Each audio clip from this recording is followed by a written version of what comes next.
projection is that the US might now collect as much as €100 billion if the ongoing investigations result in tariffs. And as you know, just yesterday, we learned about new possible 100% tariff on non-US film production. So I believe that you would agree with me that the situation as such is not acceptable, and we cannot afford to stay idle, and this brings me to our response. Honourable members, we are not facing these headwinds on autopilot. As you know, President von der Leyen has entrusted me to engage with the US administration to try and find fair and mutually beneficial negotiated solution and return to a constructive trade relationship. I am in constant contact with my US interlocutors for this purpose. In order to get these negotiations up and running, we have been scoping out the possibility to reduce barriers, not raise them, including by proposing to agree on zero tariffs for all industrial goods, including in strategic industrial sectors such as cars and car parts, jointly addressing global overcapacities in strategic industrial sectors such as steel and aluminium, jointly increasing the resilience of EU and US supply chains in sectors such as semiconductors and pharmaceuticals, and securing a return to barrier-free transatlantic trade and reviving our cooperation. So the EU has made clear that we are ready to discuss and we are ready to find mutually beneficial solutions respecting our interest and regulatory autonomy.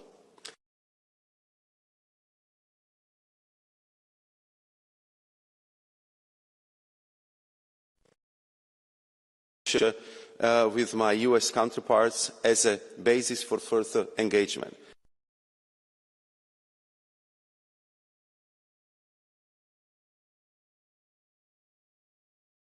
But if necessary reason,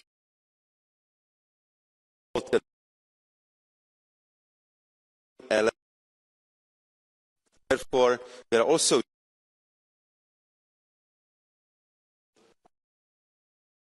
balancing measures, additional US tariffs on EU exports,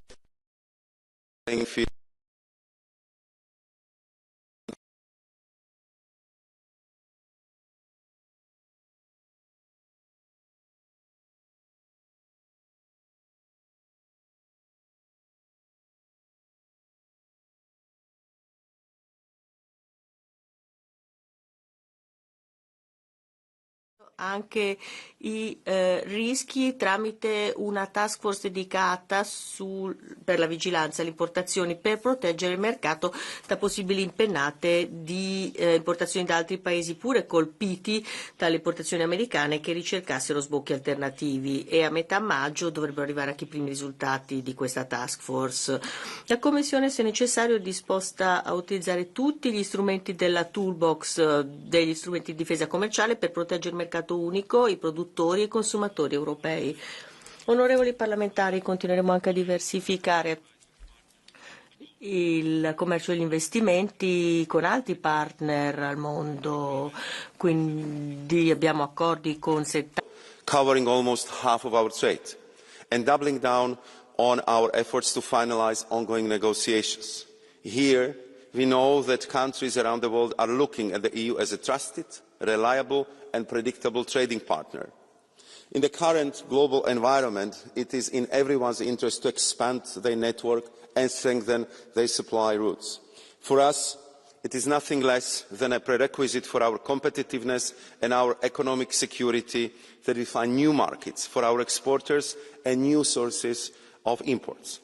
And it also helps double down on rules-based trade while we continue to push for proper multilateral governance with the WTO as its core. The US represents 30% of global trade. It's a lot.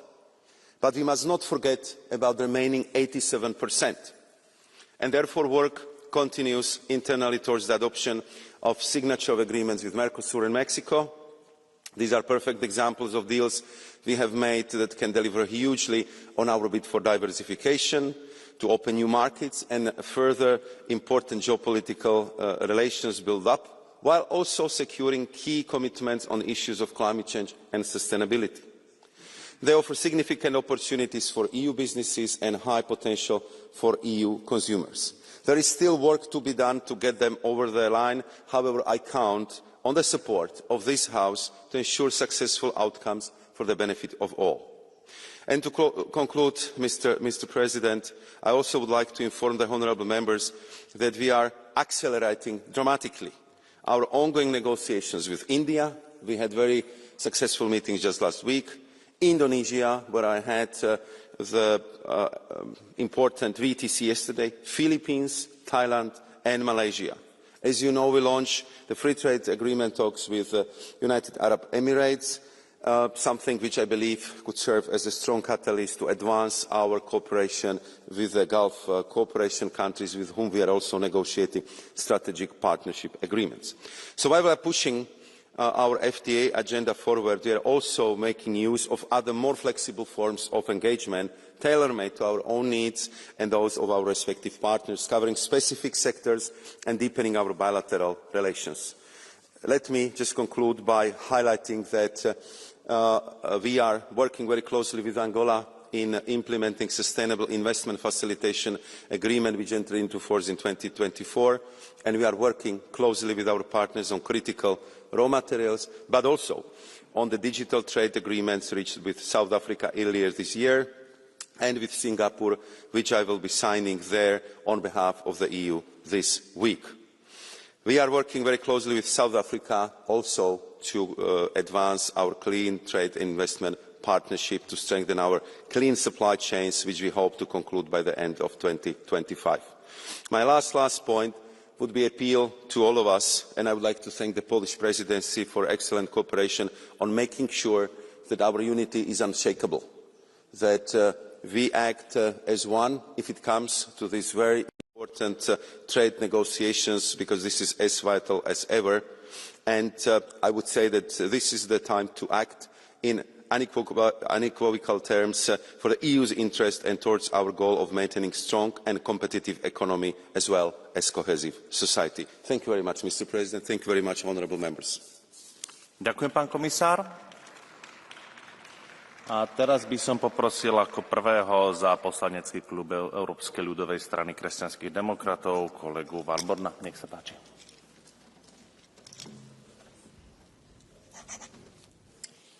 Thank you, Vice President, Minister, Commissioner, colleagues.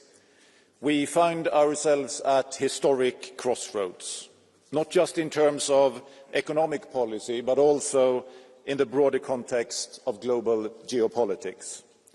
Trade tension, of course, is nothing new, but today, in an era of deep globalization and tightly interlinked supply chains, their consequences are more far-reaching than ever.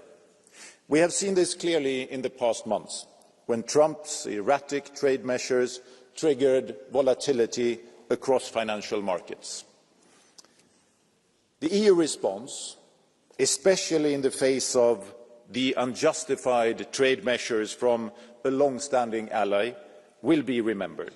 Our approach must strike a careful balance, preserving the principle of trust, respect and transatlantic cooperation, while also shielding European citizens and industries from economic harm.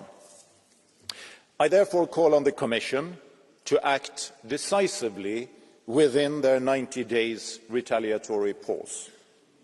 The current pause from the Trump administration is de facto a 25% tariff on EU steel, aluminium and automobiles, and a 10% tariff on almost all other goods. The Commission's decision to hold off on immediate retaliation is wise.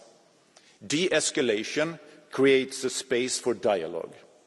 But let us be clear, inaction cannot become our policy. Within these 90 days, we must prepare a strong, a measured and a unified response.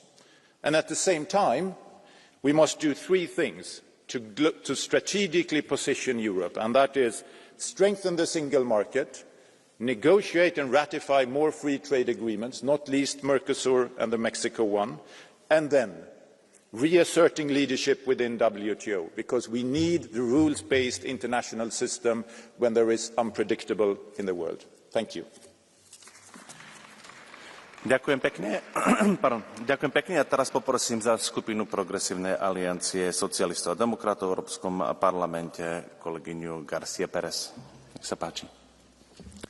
Gracias, presidente, querido comisario Maros Sefcovic. Donald Trump y su visión del mundo son una amenaza directa, no solo para el comercio internacional, sino también para los valores que sustentan nuestras democracias. Su guerra comercial contra la Unión Europea, con aranceles injustificados, amenazas a nuestras industrias y chantajes permanentes, es la manifestación más evidente de un nacionalismo económico autoritario que desprecia el derecho internacional y la cooperación entre iguales. Trump y sus socios de extrema derecha, dentro y fuera de la Unión Europea, no creen en un mundo ordenado por normas, sino en la ley del más fuerte. Y frente a su embestida no podemos ni debemos titubear. Estamos aquí para defender con firmeza el modelo europeo, un modelo basado en la justicia social, en el estado de bienestar y una economía que pone en el centro a las personas. La Unión Europea debe responder con contundencia. Nuestra respuesta debe desplegarse en varios frentes: la protección de nuestros trabajadores, consumidores y empresas, la defensa del orden internacional basado en reglas, con una Organización Mundial del Comercio fuerte y reformada, y una negociación frente a Trump desde una posición de firmeza, sin ceder a ningún tipo de chantaje. Tenemos las herramientas, pero debemos usarlas cuando sea necesario si esta amenaza continúa. Debemos adoptar sanciones y gravámenes a las grandes tecnológicas que incumplen nuestras normas y exclusión de empresas de los Estados Unidos de la contratación pública europea si continúa esta amenaza y chantaje. Y al mismo tiempo debemos reforzar el mercado interior, impulsar la demanda interna y apoyar con un plan de ayudas directas a la industria y a las regiones más afectadas por esta guerra comercial. Y no olvidemos que el mundo es más grande que Trump. El 80% de nuestras exportaciones se dirigen a otros mercados. Fortalezamos los acuerdos con Canadá, Japón y México. Avancemos en Mercosur, India y con nuestros socios del África subsahariana. Diversifiquemos nuestra cadena de valor y hagamos de la Unión Europea una potencia líder a nivel mundial en comercio justo y sostenible. Pero hay una cuestión que es fundamental. Y es que hay elementos que no son negociables. El Estado de Derecho no es negociable. La legislación europea no es negociable, porque somos un modelo único en el mundo. Eso nos ha hecho diferente, eso nos ha hecho fuertes y no podemos aceptar chantajes que vayan permitiendo el que Europa cambie y modifique la legislación en aquello que tanto hemos avanzado, en el estado de bienestar, en materia de igualdad, en materia también de cuestiones de sostenibilidad. La Unión Europea no puede ser rehén de cálculos electorales ni tibiezas políticas. El reto al que nos enfrentamos es existencial.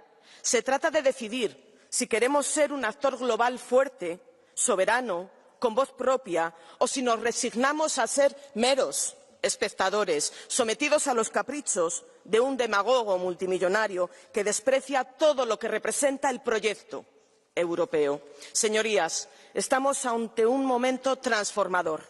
Este es el momento de levantar la voz, de defender con orgullo el proyecto europeo y de demostrar que frente al caos, la Unión Europea es la esperanza de un orden justo, democrático y sostenible. Muchas gracias. Muchas gracias. A teraz poprosím za skupinu Patrioti pre Európu kolegu Bardelu. Nech sa páči.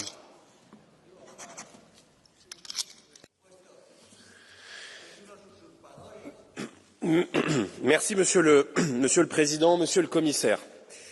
Rien n'a été anticipé. On semble découvrir ce qui était annoncé depuis bien longtemps Conformément à son projet, Donald Trump utilise les droits de douane comme une arme pour faire plier aussi bien ses partenaires que ses concurrents. En frappant sans distinction presque tous les secteurs et tous les États, le président américain crée des incertitudes et des fragilités supplémentaires pour nos entrepreneurs. Mais l'heure n'est pas à la déploration. L'heure est à la riposte, à la réponse et à la défense de nos intérêts économiques. À court terme, il est dans notre bon droit de riposter par des droits de douane gradués, qui seront un moyen de pression pour négocier et obtenir un retour à la normale. L'Europe est un marché de 450 millions de consommateurs et il serait incompréhensible qu'elle reste les bras ballants.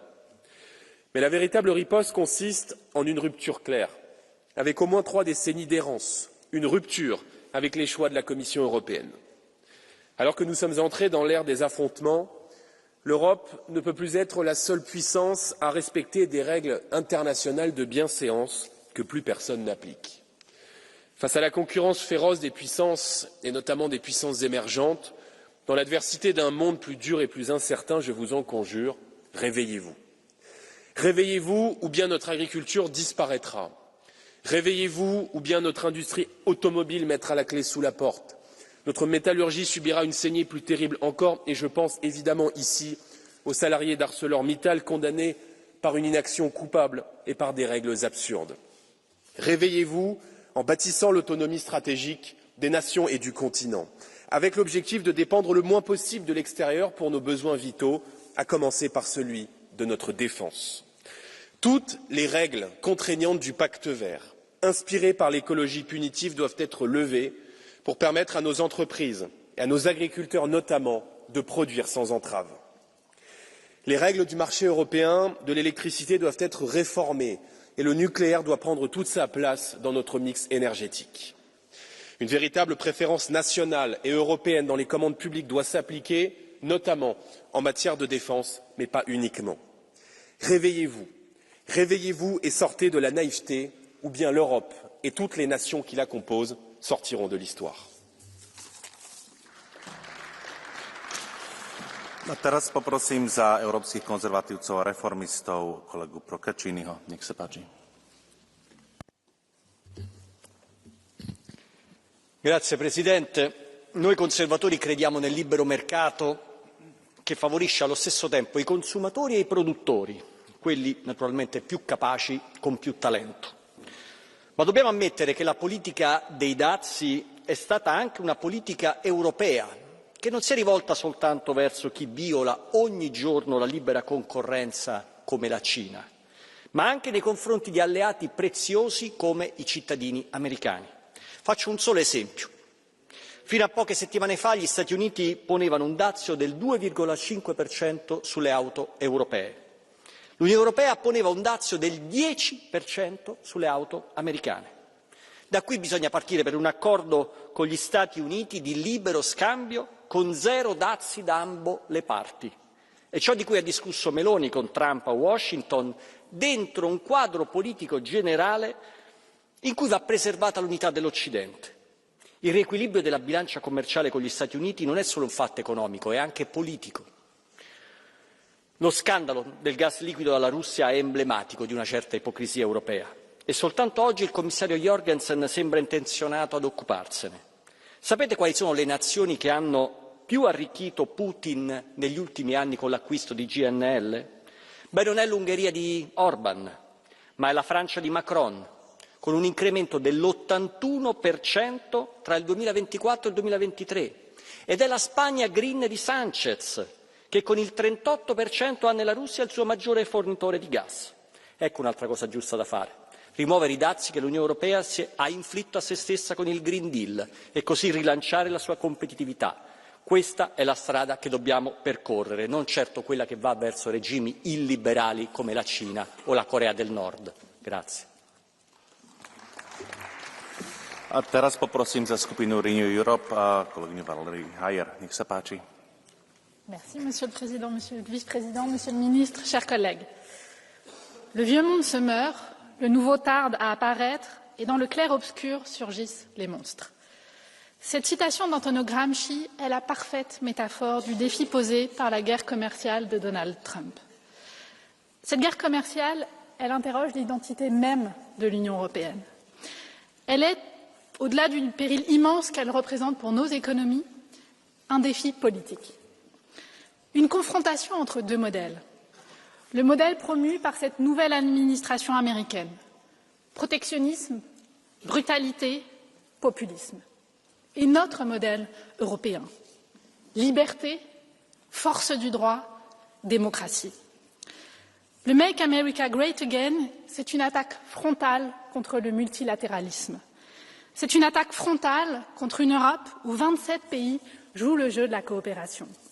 C'est une attaque frontale contre ce que nous avons construit ensemble au lendemain de la Seconde Guerre mondiale. Oui, chers collègues, le commerce mondial régulé est un outil de paix durable, le plus puissant que nous ayons jamais connu. Et pourtant, Donald Trump a décidé de lancer une guerre commerciale à la terre entière. À la terre entière, sauf à la Russie, à la Biélorussie et à la Corée du Nord. Alors moi, je voudrais dire trois choses au président américain. 1. La guerre commerciale ne profite à personne et en aucun cas aux consommateurs américains qui sont les premiers à en payer le prix. 2. L'Europe sera toujours un partenaire commercial juste et fiable dans le respect des règles internationales. 3. S'il faut jouer le rapport de force, alors nous y sommes prêts. Vous l'avez rappelé, Monsieur le Vice-président, nous avons tous les outils de défense commerciale pour protéger nos concitoyens et nos entreprises.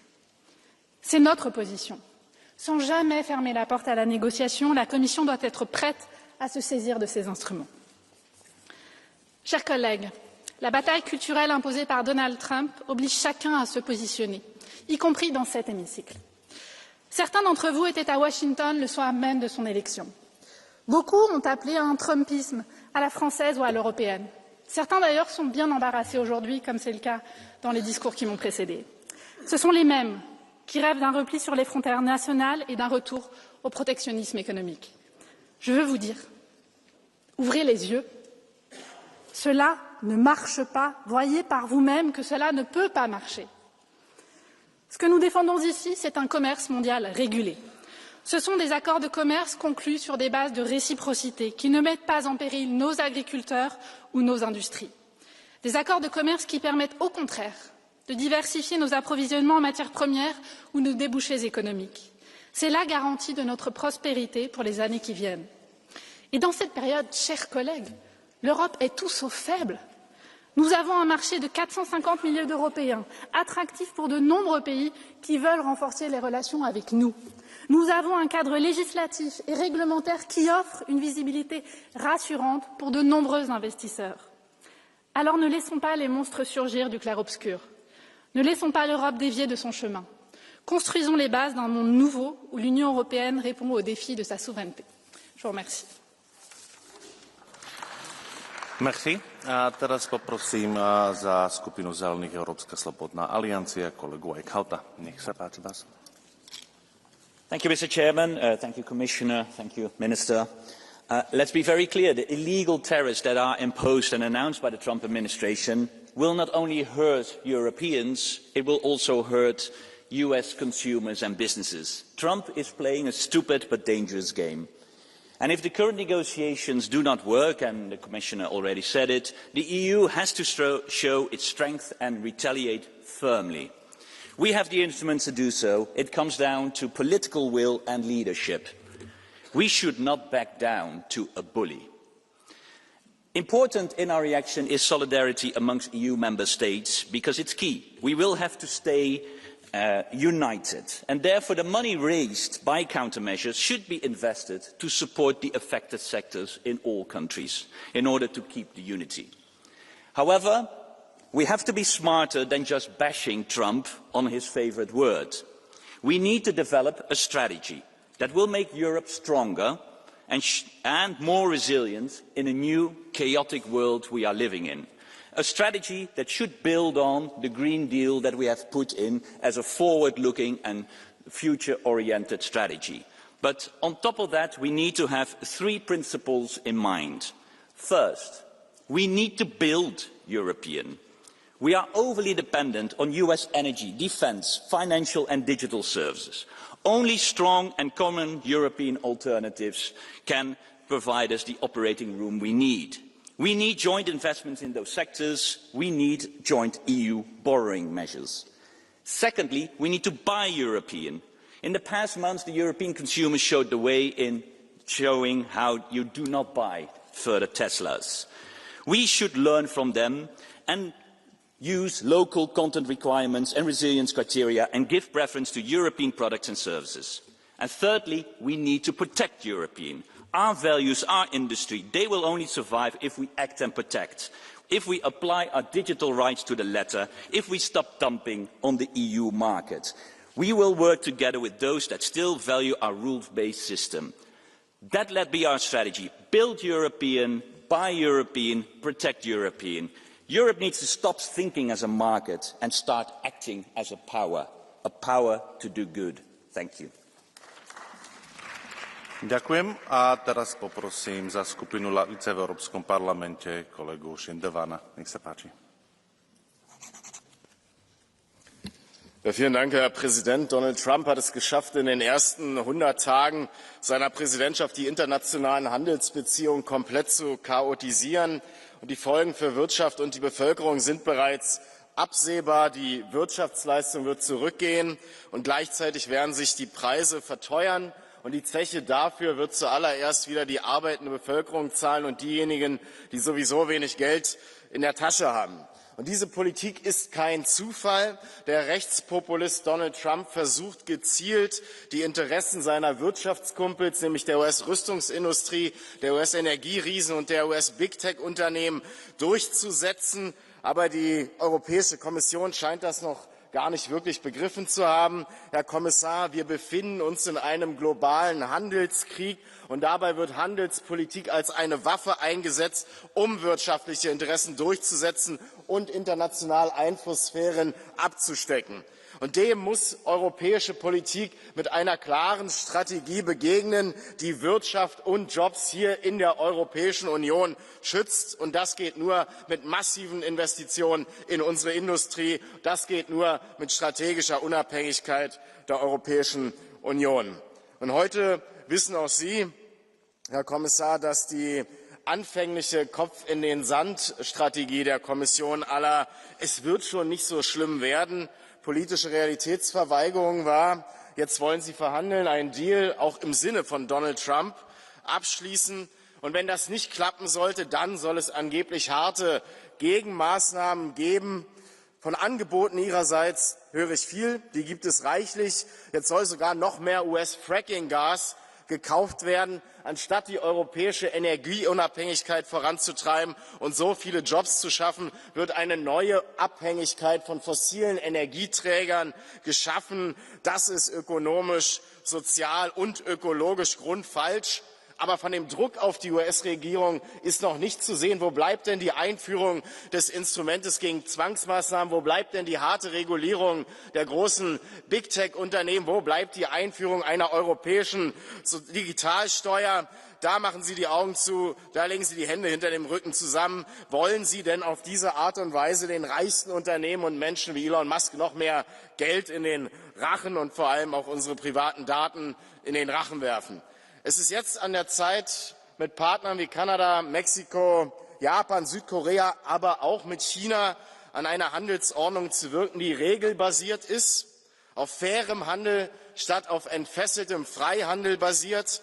Und alles, was der EU-Kommission da einzufallen scheint, sind Rohstoffabkommen wie das mit Ruanda, das maßgeblich zu einer Verschärfung des Krieges im Kongo beiträgt, oder digitale Kooperationsabkommen wie das mit Singapur, das unsere Datensicherheit unterläuft, oder aber klassische Freihandelsabkommen wie mit Mercosur, denen die Europäer schon seit TTIP die rote Karte gezeigt haben, weil sie schlecht für soziale Standards, Umwelt und Landwirtschaft sind. Ihre Antwort auf Trump dient einzig und allein den US-Oligarchen und den europäischen Oligarchen. Wir brauchen eine Antwort, die der Mehrheit der Bevölkerung und der Demokratie dient. Vielen Dank.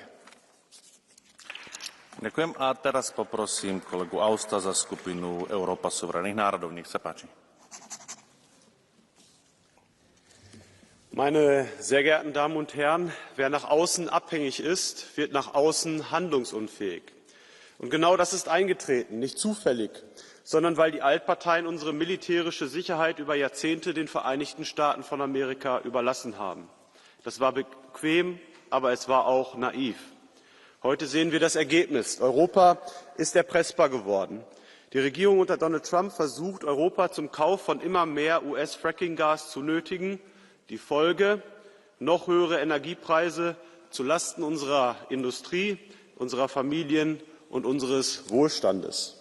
Und es rächt sich auch das überhebliche Gehabe, mit dem viele in der europäischen Politik über Jahre hinweg auf Donald Trump herabgesehen haben. Die öffentlichen Angriffe haben dazu geführt, dass heute weder in Brüssel noch in Berlin oder Paris vertrauensvolle Gesprächskanäle zur US-Regierung bestehen. Ein Glück, dass es in Europa auch andere Stimmen gibt. Viktor Orban, Giorgia Meloni und viele patriotische Regierungen, die den Kontakt gepflegt haben. Doch es geht nicht nur um Amerika. Auch Handelsalternativen wurden fahrlässig zerstört. Durch Besserwisserei gegenüber China, gegenüber Indien und weiten Teilen Afrikas. Statt Partnerschaft gab es Belehrungen über Demokratie, über Menschenrechte, über Klima. Und heute fehlen uns genau diese Partner als Alternativen, die wir bräuchten, um in Verhandlungen mit den USA Stärke zeigen zu können. Denn wer keine Alternativen hat, hat auch keine Verhandlungsmacht. Das europäische Establishment hat unseren Kontinent durch Arroganz isoliert. Doch wer im 21. Jahrhundert bestehen will, braucht Kooperation statt Konfrontation, Partnerschaften, nicht Feindbilder. Und noch etwas. Heute zeigt sich, wie wichtig der europäische Binnenmarkt ist. Zu diesen haben wir uns als AfD immer bekannt. Unser Motto lautet: Deutschland zuerst, aber nicht Deutschland allein. Europa muss in zentralen Handelsfragen mit einer Stimme sprechen. Aber das setzt auch eines voraus, nämlich das europäische Establishment muss die Spaltung nach innen beenden. Erkennen Sie das Wahlergebnis in Rumänien an. Hören Sie auf, sich aus Brüssel heraus in die inneren Angelegenheiten Ungarns einzumischen, und stoppen Sie die Verfolgung der AfD in Deutschland. Vielen herzlichen Dank. A nakoľko nám skončilo prvé kolo vystupujúcich za politické skupiny a otvárame blue card. And also I would like to inform you that we'll have to be more strict. It's the usual courtesy of giving a bit more speaking time, a bit more tolerant towards the speakers of the political groups. But now, due to the time, we'll have to be a bit more strict. So let me give the floor to Mr. Cherba. Please. Mr. Chair, Mr. Commissioner, Mr. Minister, dear colleagues, nowadays the world is getting increasingly less predictable. In my country, Poland, people are asking, what happens next? Should we be afraid of Russia's aggression? Are Europe's relations with the US on a crisis course? Will Europe be able to quickly boost its defence capabilities? The future of transatlantic relations depends on our current actions. This is exactly why we, as Europeans, are taking more responsibility for our security. To build defence potential requires a strong economy. The imposition of tariffs by the US on EU exports do not help. We see no justification for this. Mutual imposition of tariffs on our economies is not our shared interest. My statement as a standing rapporteur on the US is crystal clear. Transatlantic cooperation is beneficial for both sides of the Atlantic, whether we talk about security or economy. No other economies in the world are integrated in such an advanced way. The EU and the US are the largest trade and investment partners. Together we represent 30% of global trade in goods and services. Therefore, the trade wars will not benefit either side. That is why we cannot stop engaging in building strong dialogue. But let me be clear in here. The imposition of tariffs will not only hurt Europeans, American businesses will be affected too. Thank you very much. Dziękuję bardzo. A teraz poprosím kolegyňu van Bremt. Nech sa páči. Thank you very much, dear Commissioner, colleagues. The US, once the greatest defender of liberal democracy, is rapidly becoming an authoritarian regime. And this is a huge challenge, but also an opportunity for the European Union. It's time to show our strength. And that's why we should support the WTO and intensify our contacts and trade with like-minded countries like UK, Canada, and look for new sustainable partnerships in Asia and Latin America. And of course we need to negotiate, but not at all costs. Dear Commissioner, can you guarantee that our legislation is not up for discussion with the US? And why are the tariffs on US services still not yet on the table? I think we need answers to that. And above all, dear colleagues, the Trump show should not distract us from doing what is needed for Europe. That means providing support for workers, implementing the Green Deal, and to invest in our strategic economy. Because the world, dear colleagues, needs urgently a united and independent Europe to lead the way. Thank you. Ďakujem. A teraz poprosím kolegu Bucha de Vilaba. Gracias, presidente. Esto no va de aranceles ni de barreras comerciales. Esto va de a quién le colocan el muerto de la economía europea. No es cierto que vivamos en un régimen internacional de libre comercio que está en peligro. Los aranceles, las cuotas a la importación y las barreras regulatorias son la regla general. China subió los aranceles al porcino hace unos meses y ustedes no dijeron ni pío. Es Bruselas la que lleva décadas levantando barreras y cargas contra nuestros productores en nombre de la Pachamama. Competimos con las manos atadas mientras China, Turquía y Marruecos golpean con los dos puños y ustedes, socialistas y populares, son los responsables. Le niegan agua a Almería o Murcia, pero financian obras hídricas en Marruecos. Ustedes expropian cientos de miles de olivos en España para poner placas solares. Ustedes prohíben a la industria vender coches con motores de combustión en 2035. Ustedes montaron un negocio especulativo de derechos de emisión de CO2 que ahoga a nuestras industrias por razones climáticas y un mecanismo de ajuste en frontera que es una barrera no arancelaria. Ustedes se meten en los consejos de administración debajo de las mesas a mirar el sexo de los administradores. Ustedes solo piensan en subir impuestos para pagar la juerga de las élites y se han gastado nuestro dinero en renovables chinas y en España ya no tenemos luz. Para ustedes libre comercio es rendirse con China. Para ustedes libre comercio son esos acuerdos con países que no cumplen los estándares que se exigen a los nuestros. Por supuesto que rechazamos cualquier arancel a nuestros productores, pero primero y por encima de todo rechazamos su Agenda 2030, su Pacto Verde y su hipocresía de fanáticos climáticos. A teraz poprosím kolegu Bielana, nech sa páči. Mr. President, dear Commissioner, let me start by thanking Prime Minister Giorgia Meloni for making the strategic decision to visit Washington at a critical moment for our transatlantic relations. While others choose ambiguity, she acted, because leadership means showing up. Unfortunately, the same cannot be said for the Polish Prime Minister Donald Tusk, who continues to block President Duda's initiative to hold a long overdue EU-US summit in Warsaw under Polish presidency in the Council. This is a missed opportunity, both symbolically and politically. Cancelling the summit sends the wrong signal to our most important ally, especially as global tensions rise and our need for unity grows. Yes, we may have disagreements with the US on trade, subsidies and regulatory divergence, but the answer should not be retaliation. The answer should be pragmatic engagement. We need a common strategic European response that both protects our interests and strengthens our partnership. Thank you.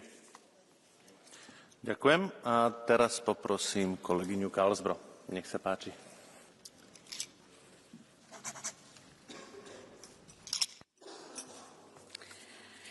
Herr talman, kommissionär Sefcovic, rådet, kollegor. Hur botar man Trump-ångest? Jo, det bästa receptet är ett starkt EU. Ett Europa som står upp för allt det där som gör den här planeten lite bättre. Demokrati, frihandel, vetenskap, upplysning, rättsstat, jämställdhet eller enkelt uttryckt det som kallas liberalism. Sen president Trump flyttade in i Vita huset har vi sett en amerikansk president som ägnat all kraft åt att sabotera relationerna med sina bästa vänner. Som med en aggressiv kampanjdiplomati hotar både den globala världsordningen och enskilda länder. Som startar handelskrig och som bedriver ett ekonomiskt experiment med våra plånböcker och våra pensioner genom att införa höga tullar. Och vi är redo att slå tillbaka. När Trump sviker och Putin hotar Europa behöver vi hålla ihop. Ett starkare EU som försvarar Europas, Sveriges och Ukrainas intressen. Det är det vi behöver. När USA till och med höjer tullarna mot Ukraina, då ska vi jobba för att få bort dem. När USA försöker härska genom att splittra EU ska vi stärka den inre marknaden och handla mer med varandra. Idag har EU flest handelsavtal i världen med totalt 74 länder. Fler är på gång. Hur många nya avtal har Donald Trump? 0. Tack. Ďakujem. A teraz poprosím kolegyňu Kavazini. Nech sa páči. Ja, lieber Herr Kommissar, liebe Kolleginnen und Kollegen, es macht mir große Sorgen, dass Trumps Zollkrieg Jobs vernichtet, der Wirtschaft schadet, die Preise steigen lässt und das vor allem in den USA. Und es macht mir extrem große Sorgen, dass in den USA gerade ein rechtsnationaler Power Grab stattfindet, der Stück für Stück Demokratie und Rechtsstaatlichkeit abschafft. Und es ist so wichtig, dass die EU in diesem Chaos geschlossen agiert. Als größter Markt der Welt haben wir eine riesige Macht und die sollten wir nicht kleinreden. Lassen wir uns von der aktuellen Zollpause nicht blenden. Viele von Trumps Zöllen, die sind bereits in Kraft und deswegen müssen wir jetzt gezielte Gegenmaßnahmen auf den Weg bringen, wenn er die aktuellen Zölle nicht zurücknimmt. Und dazu gehört auch eine Besteuerung der großen Digitalkonzerne. Klar muss die Kommission gleichzeitig weiter versuchen zu verhandeln, aber auf keinen Fall dürfen wir unsere Standards senken und unsere europäischen Gesetze aufweichen. Das gilt für die Regulierung von Tech-Giganten, genauso wie für die Landwirtschaftsimporte und für die Regeln zu Methan. Neue LNG-Importe, ich weiß nicht, ob das eine gute Idee ist. Der zu erwartenden massiven Umlenkung aus China müssen wir mit robusten Schutzmaßnahmen begegnen. Und ja, wir müssen die Handelspartner diversifizieren. Aber für mich heißt das vor allen Dingen, den Binnenmarkt zu stärken, die Nachfrage hier zu stärken. Ich sage ganz klar, Trump-Zollpolitik kann nicht die Ausrede dafür sein, dass wir bei neuen Handelsabkommen unsere Standards über Bord werfen und der weiteren Auslagerung von Industrieproduktion Tor und Tür öffnen. Bei aller Kritik an Trump dürfen wir nicht vergessen, dass in den USA in beiden Lagern eine riesige Unzufriedenheit über die Globalisierung Bahn bricht und das darf nicht in Europa passieren. Ďakujem. A teraz poprosím kolegyňu Obry, nech sa páči.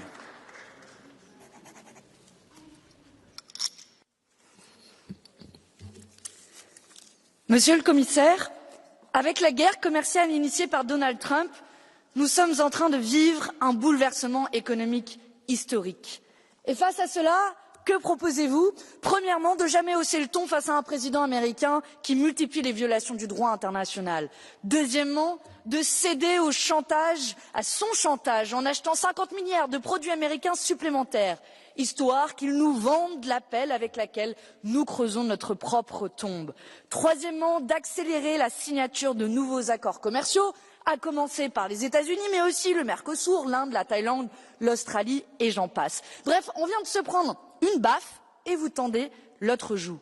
Traduction, le libre-échange est mort, vive le libre-échange. Allons-y, rendons-nous encore plus dépendants du reste du monde, comme si nous n'avons rien appris de cette crise. Et surtout, sacrifions encore un peu plus, toujours les mêmes, les travailleurs des industries que vous jetez en pâture. Monsieur le Commissaire, plus que jamais, l'impasse du libre-échange et de la mondialisation capitaliste saute aux yeux. Sortons de ce système mortifère. Ďakujem. A ako ďalšieho poprosím kolegu Bystroňa. Nech sa páči. Dobrý deň.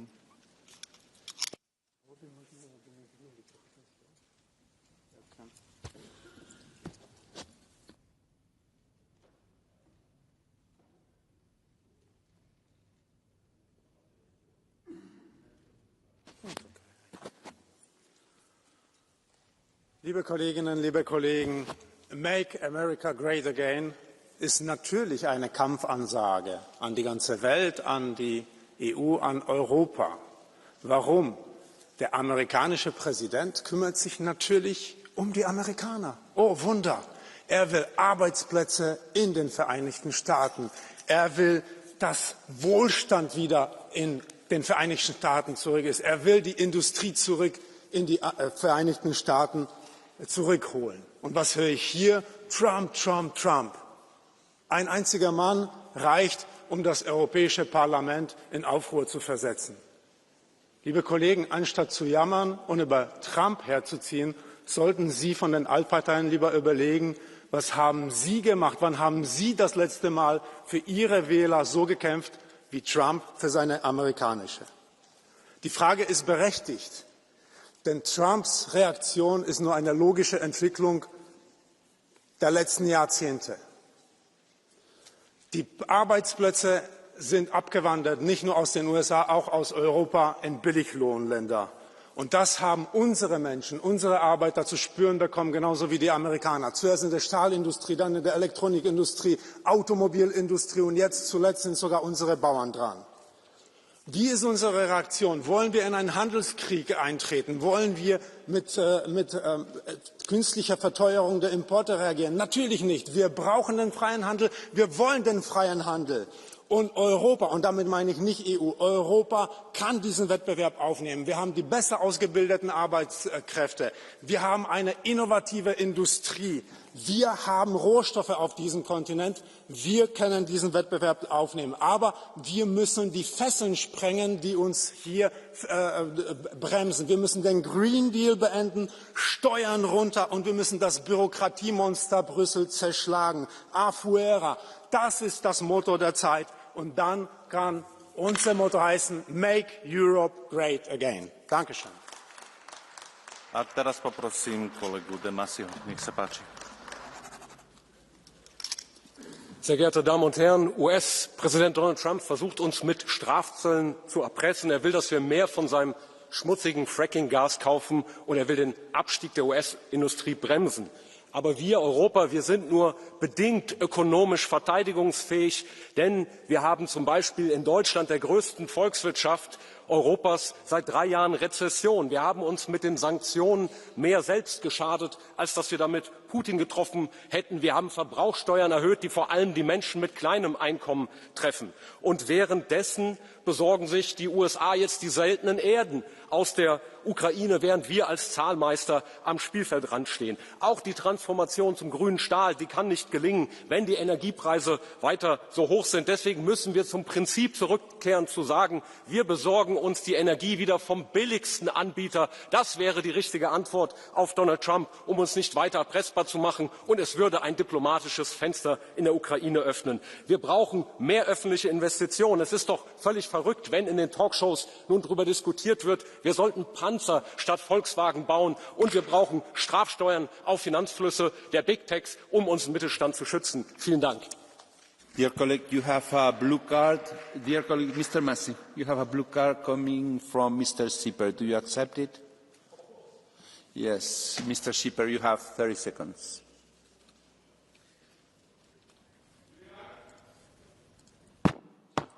Vielen Dank, Herr Kollege, dass Sie die blaue Karte akzeptiert haben. Sie haben gesagt, wir sollen uns die Energie wieder vom billigsten Anbieter besorgen. Ich nehme mal an, Sie meinen damit die Russen. Trotz des russischen Angriffskriegs, trotz der russischen Kriegsverbrechen, trotz der Deportation von Hunderttausenden Kindern. Ohne jetzt auf diese konkrete Frage einzugehen, würde ich deswegen mal gerne so Ihr generelles moralisches Verständnis abstecken. Was darf denn ein Energieanbieter tun, damit wir uns die Energie nicht mehr von ihm besorgen, nur weil es dann billiger ist? Dankeschön. Nun, die Frage der Moral, die richtet sich danach, welches Instrument geeignet ist, den Ukraine-Krieg so schnell wie möglich zu beenden. Und wenn wir uns ökonomisch mehr schaden, als dass wir die Fähigkeit Putins, einen Krieg zu führen, beeinträchtigen, dann ist das einfach keine sinnvolle Politik. Wir haben selbstverständlich nach dem Irakkrieg nicht angefangen, die USA zu sanktionieren, weil wir uns damit selbst ins Knie geschossen hätten. Deswegen ist es keine moralische Frage, sondern eine Frage der politischen Logik, dass wir eine Politik machen, die den Menschen in Europa dient. Und wenn sie eben nicht zum gewünschten Ergebnis führt, dann kann ja eine Entspannung der Sanktionen auch ein Instrument sein, um zu einem Waffenstillstand zu gelangen. Deswegen sind jene unmoralisch, die diesen Krieg unnötig verlängern wollen und immer mehr Blut und Leichenberge in Kauf nehmen. Vielen Dank. Thank you very much. And excuse me, because I should have not given the floor to Mr. Schipper, because he belongs to the same group as Mr. Massi, which is the non-adscripts group. So sorry for giving him the blue card. No, thank you. It's very clear in the rules. Es el tiempo del señor Zoido.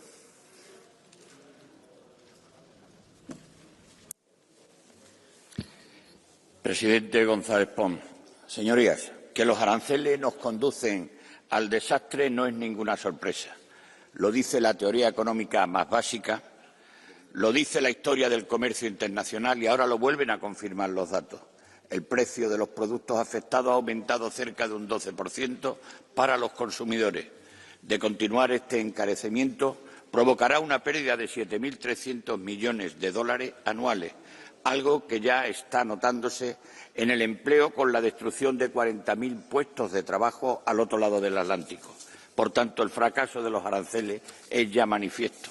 De ahí que la suspensión haya sido por fin una medida racional por parte del señor Trump, necesaria tanto para estadounidenses como para europeos, pero no podemos conformarnos con ella. Necesitamos su eliminación definitiva, incluida la tasa del 10% que todavía sigue en vigor.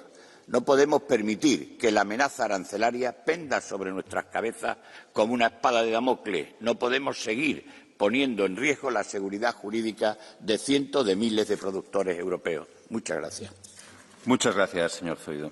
Mr. Lange.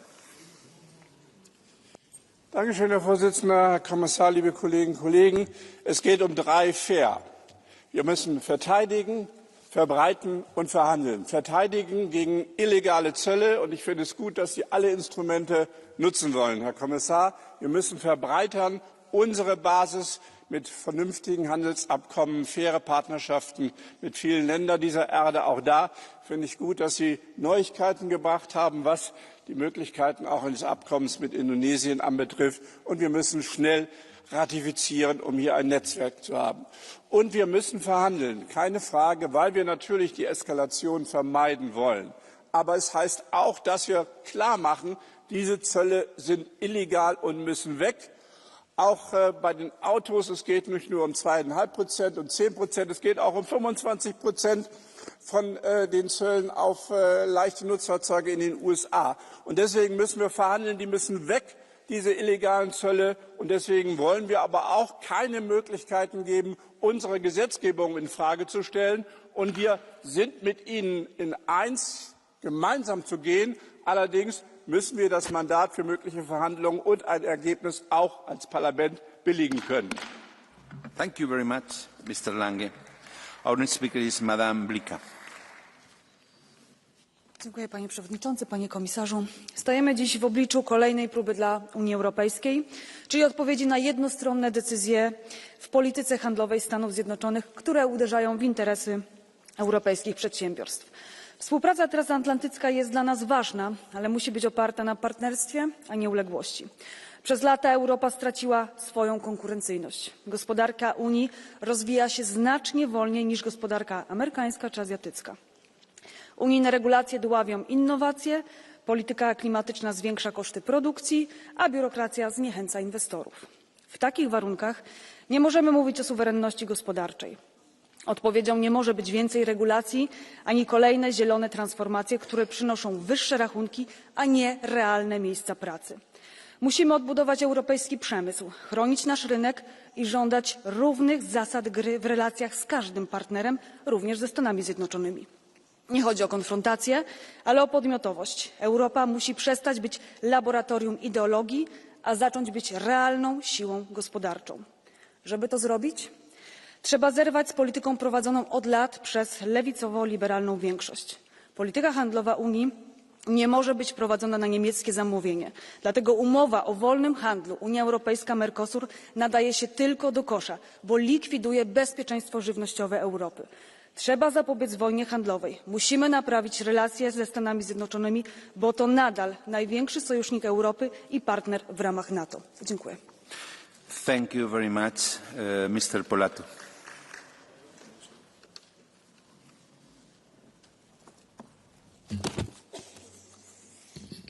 Grazie Presidente.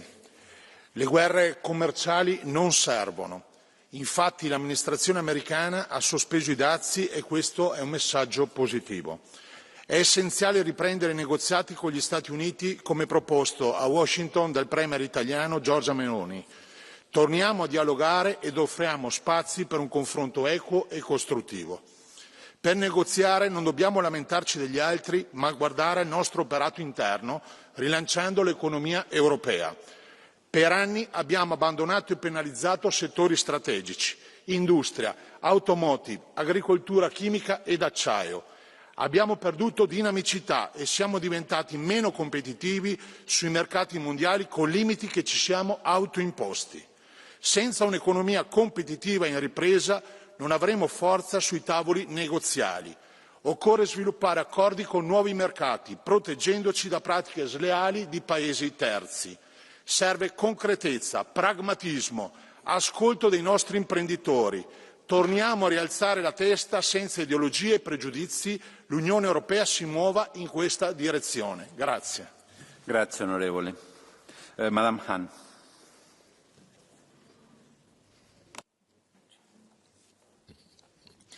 Unser Ziel muss doch ganz klar der Freihandel bleiben. Aber die EU muss auch bereit sein, mit voller Härte im Handelskrieg zurückzuschlagen. Denn nur aus einer Position der Stärke heraus wird es mit jemandem wie Donald Trump eine Lösung geben. Wir müssen offen sein für pragmatische Lösungen. Wir müssen aber vor allen Dingen endlich die Chancen ergreifen, die ganz offen vor uns liegen. Handelspolitik muss endlich pragmatischer werden, anstatt als ein Ersatz für eine fehlende EU-Außenpolitik herzuhalten. Wir müssen das Handelsabkommen mit Indien noch in diesem Jahr abschließen, das Abkommen mit Mexiko ratifizieren und vor allen Dingen jedes EU-Land, das das CETA-Abkommen mit Kanada noch nicht ratifiziert hat, muss es endlich tun. Und ich habe vor allen Dingen kein Verständnis mehr für diese mythenreiche, aber faktenfreie Blockade vom Mercosur-Abkommen. Während Trump jedem Partner in der Welt vor Schienbein tritt, muss die EU doch ein Signal senden an alte und neue Partner in der Welt. Wir wollen mehr Handel mit euch. Das macht uns und unsere Partner wirtschaftlich und geopolitisch stärker. Thank you very much, Madame Hahn. Madame Bricmont. L'arrivée de Trump vient nous rappeler une leçon que l'Europe aurait déjà dû tirer de la pandémie. Notre ultra-dépendance aux énergies fossiles et aux marchés d'approvisionnement mondiaux finira par causer notre perte. L'Europe doit assurer son autonomie stratégique, répondre de manière ferme et unie à toute hausse des tarifs, sans transiger sur nos législations et en utilisant les recettes de la hausse des tarifs, mais aussi d'une taxe digitale pour soutenir les travailleurs et les entreprises européennes impactées. Nous devons contrer les arrivées de marchandises destinées au marché américain, mais que l'imposition des tarifs aurait détourné notamment vers l'Union européenne. Oui, nous devons renforcer nos partenariats avec les autres pays frappés par la guerre commerciale de Trump, mais des partenariats équitables, qui ont pour point de départ et pour point d'arrivée les objectifs de développement durable. Il n'est pas question de transiger avec nos droits sociaux, environnementaux et les droits humains.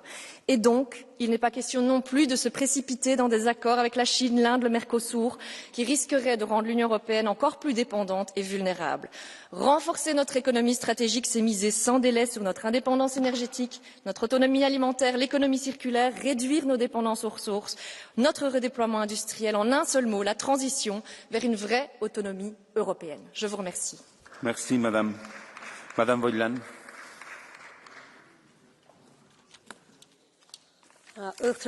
Commissioner, when it comes to the EU's response to Trump's tariffs, it is essential that all member states, including smaller ones like Ireland, are taken into consideration.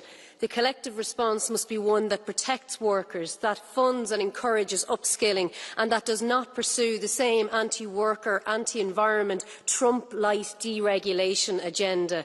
We also cannot exploit this crisis to increase LNG imports or to advance trade deals like Mercosur or the ratification of CETA. Deforestation, food laden with chemicals and corporate courts won't protect workers in Europe, but it will protect the profits of the few.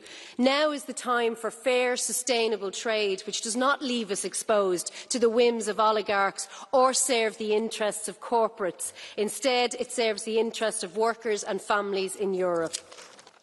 Thank you, Madam. Mr. Schipper. Thank you, Mr. President. First of all, we are not a group, the non-attached, that goes against the very nation. Huh? Sorry? You are losing. I know. Just I wanted to say this. We are not the group, yeah? Dear people of Europe, Dobry den, Pan Kommissar, in the Intercommittee you told us we will give the US 2 weeks and then we will respond. It has been over a month now. And the US tariffs are still in place while we impose our tactical delay. That means one of two things. Either you lied to this Parliament, which I don't want to believe, or you don't know Donald Trump, which I fear is even worse. Maybe I lack the brilliance to grasp the Commission's plan, but I promise you this, if I don't understand it, the public does neither.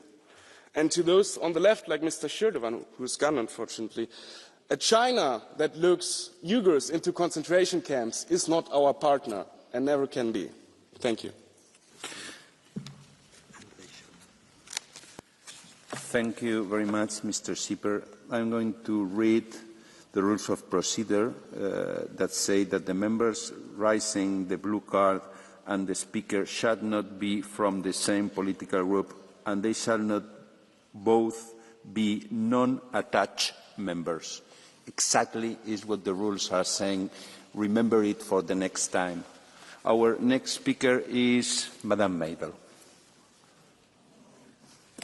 Thank you, Chair, Commissioner, dear colleagues. Business people know that trade relies on two fundamentals, economic incentive and also trust. When it comes to economic incentives, the numbers in trade volumes between the EU and the US speak for themselves. Just last year, the US-EU goods trade hit a record of $976 billion. But the trust in rules, commitments, in partners, is shaken on both sides of the Atlantic. Economic nationalism does not make you first, but it makes you alone. And this is no leadership. This is volatility masqueraded as strength. And when we speak about strengths, the numbers are clear. And Europe can respond with resolve, but our priority is principal openness, because we are not the Democratic Party. We are an ally. Thank you. Thank you, Madam Mabel. Mr. Benifei. Grazie Presidente, Commissario Sefcovic. Il reale obiettivo dei dazi illegali imposti da Donald Trump è uno e uno solo: stravolgere il modello democratico e sociale europeo abbattendo le nostre norme che ci tutelano su cosa mangiamo e beviamo, in quale ambiente viviamo, quali diritti abbiamo di fronte ai giganti tecnologici. Da qui dobbiamo mandare un messaggio chiaro: le nostre leggi le decidiamo in Europa per gli europei. Nei prossimi mesi negozieremo per superare questa situazione dannosa per l'economia di entrambe le sponde dell'Atlantico. Con la Commissione Commercio saremo a Washington a fine mese. Vogliamo trovare un accordo utile, ma se non ci sarà davvero la volontà di arrivarci, saremo pronti a rispondere con contromisure forti su beni e servizi americani. In ogni caso l'Europa deve stabilire un'alleanza con tutti coloro che vogliono mantenere un ordine del commercio mondiale fondato sulle regole e stipulare nuovi accordi. Questa che stiamo vivendo è l'ennesima prova. In questo mondo così complicato c'è bisogno di un'Unione Europea più unita e più forte. Grazie. Grazie onorevole. Madame Iori. Tisztelt képviselőtársaim, a jelenlegi turbulens időszakban stratégiai nyugalomra van szükség. Csak semmi kapkodás, fenyegetőzés. Hideg fejjel át kell gondolni, mi Európa érdeke. Biztos, hogy nem egy kereskedelmi háború. Azzal a saját polgárainknak, vállalatainknak és iparunknak ártanánk a legtöbbet. Sérülnének az ellátóláncok, áremelkedés történne, vállalatokat veszítenénk. Súlyos stratégiai hiba volt, hogy a választások előtt a brüsszeli mainstream egyértelműen letette a voksát a demokrata jelölt mellett. A korrigálás túl későn érkezett. Le kellene végre szokni arról, hogy Brüsszelből próbálják megmondani, egyes országok polgárai milyen kormányra szavazzanak. A bizottságtól azt várjuk el, hogy hatékony tárgyalással rendezze a kialakult helyzetet. Legyen nyitott az innovatív megoldásokra. Üzletemberrel, üzletember módjára kell tárgyalni. Közben rendet kell tenni a saját portánkon. Le kell végre építeni a bürokráciát. Kevesebb és egyszerűbb szabály kell, véget kell vetni az előző 5 év ideológiai, gazdaság és kereskedelmi politikájának, meg kell védeni a gazdákat, és vonzóbbá kell tenni a belső piacot. Így maradhat Európa nyitott mindenki felé a kölcsönös haszon reményében. Csak így nyerhetjük vissza a versenyképességünket, és lehetünk újra komoly szereplői a nemzetközi történéseknek. Köszönöm. Thank you, Madam Yuri. Mr. Madison. Jah, suur aitäh, head armsad kolleegid. Ja kuidas peaks Euroopa Liit vastama USA tariifidele, mille nad kehtestasid? Ei, me ei peakski Trumpi karistama selle eest, vaid peaksime mõtlema, et kuidas arendada omaenda majandust. Euroopa Liidu praegune majandusruum on direktiivide ja regulatsioonide labürint. See lämmatab ettevõtlikkust, tõrjub investeeringuid ja pidurdab majanduskasvu. Euroopa oli kunagi vabaturumajanduse eeskõneleja, aga on liikumas sotsialistliku käsumajanduse suunas. Ettevõtjad kulutavad praegu rohkem aega regulatiivsete nõuete täitmisele kui tootearendustele. Paljud firmad loobuvad laienemisest, sest ei suuda kanda direktiividest tulenevaid kulusid. Investorid eelistavad oma raha paigutada riikidesse, kus riskid on väiksemad ja regulatsioonid mõistlikumad. Me ei tohi lubada, et bürokraatia asendab vaba ettevõtluse vaimu. Just vabadus on ajalooliselt viinud Euroopas suuremate innovatsioonideni, loonud töökohti ja jõukust. Euroopal on potentsiaal olla juhtiv jõud maailma majanduses, kui ta taastab usu turuvabadusse. See tähendab usaldust ettevõtjate vastu. See tähendab lihtsamaid ja paindlikumaid reegleid. See tähendab vähem direktiive ja rohkem otsustusvabadust. Muuhulgas tähendab see muidugi ka rohepöördele vee peale tõmbamist. Ainult nii kaitseme Euroopa majanduse huve ja oma kodanike heaolu. Aitäh! Thank you, Mr. Madison. Mr. Kassar. Monsieur le Commissaire, chers collègues, le retour de Donald Trump à la Maison-Blanche fait vaciller le multilatéralisme, bouscule les règles du commerce mondial et déstabilise les chaînes d'approvisionnement. Les droits de douane sont devenus des armes économiques. La mondialisation, souvent source indéniable de richesse, est en pleine mutation. La richesse ne ruisselle plus forcément jusqu'aux plus faibles. Le dumping environnemental devient un atout de compétitivité majeur et certains dirigeants politiques ne sont plus fiables. Face à cette dérive, nous devons repenser nos accords commerciaux pour les rendre plus équilibrés, protégeant nos intérêts vitaux, nos valeurs et assurant notre autonomie stratégique. Le commerce international ne se réduit pas à des quotas, des volumes et des prix. Il doit retrouver du sens, basé sur la théorie des avantages comparatifs. Il doit redevenir un outil de stabilité qui tire l'humanité vers le haut et un levier de souveraineté. Merci. Thank you very much. Mr. Sinkevicius. Dear Minister, dear Commissioner, dear colleagues, the recent US tariffs don't just hit our exports, they strike at the heart of what should be fair and trusted partnership. Over 500 billion worth of EU goods could be affected. And behind that figure, there are real people, our workers, our businesses, and the values that we stand for. And the only correct response is with unity, with calm and with purpose. Yes, we have introduced proportionate countermeasures, but we are also keeping the door widely open for a dialogue, for an honest dialogue, offering to boost imports of US goods by 50 billion to help restore balance. Still, this is much more than just dispute. It's about Europe shaping its own path, building stronger, more diverse partnerships, and standing up for a global trade system based on rules and mutual respect. Across Europe, people also reacted. People are frustrated, boycotts and anti-American sentiment are rising, but our message is clear. We want solutions, not a trade war. And if the US is ready to negotiate, so are we. If not, Europe will stand tall, united, and turn this challenge into an opportunity. Thank you very much, Mr. Sinkevicius. Our next speaker is Mr. Tritico. Presidente, colleghi, commissario Sefcovic. La politica commerciale di Trump rispolvera la logica mercantilista secondo cui un disavanzo commerciale rappresenterebbe una minaccia. Nel 2023 gli Stati Uniti hanno importato dall'Unione Europea beni per circa 157 miliardi di euro. Però dobbiamo allargare lo sguardo ai servizi e qui notiamo che sono gli Stati Uniti ad avere un surplus di 109 miliardi. Questo ci ricorda di quanto le relazioni economiche siano complesse e vadano lette nel loro insieme. Oggi i dazi sono sospesi, ma le tensioni restano e intanto molte grandi aziende statunitensi, in particolare nel digitale, continuano a fare profitti esorbitanti. È una questione di giustizia, dobbiamo mettere riparo a questa situazione. Per questo serve una tassa sui servizi digitali e inoltre l'Unione Europea dovrebbe allargare i suoi legami commerciali con altri paesi emergenti, i BRICS, e non dipendere dalle scelte unilaterali di Trump. Non dimentichiamoci le ricadute economiche dei dazi, recessione. Per questo dobbiamo puntare anche sulla crescita dei salari, sulla domanda interna e sui consumi. L'Europa deve vincere le sfide con maggiore forza nei confronti del potente di turno a Washington. Grazie. Grazie, onorevole. Madame Sofco.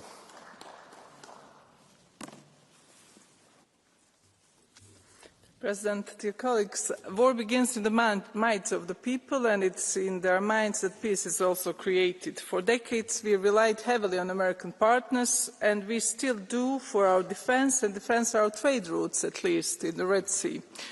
But with unjustified imposition of tariffs, it has become clear we must take matters in our own hands and strengthen our competitiveness. We need to simplify and we need to work and to attract investments. We now have a 90-day tariff pause.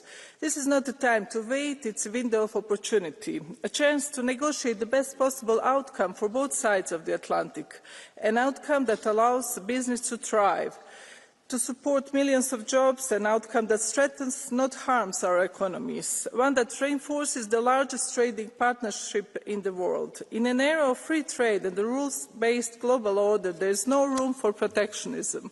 Protectionism comes at a cost that must not be borne by any single industry or country alone. A change in US administration should not mean a change in the fundamental strength of our transatlantic relationship. One thing must remain clear, the United States has always been and will remain our strongest partner, ally, not one-party regime or autocracies. The European Union must continue with the calm logic that has made us the strongest single market in the world and the logic that allows small fish to survive in turbulent waters where large fish prey. Thank you. Is from ESN. Do you accept it? Yeah. Mr. Gratsoulis, you have the floor.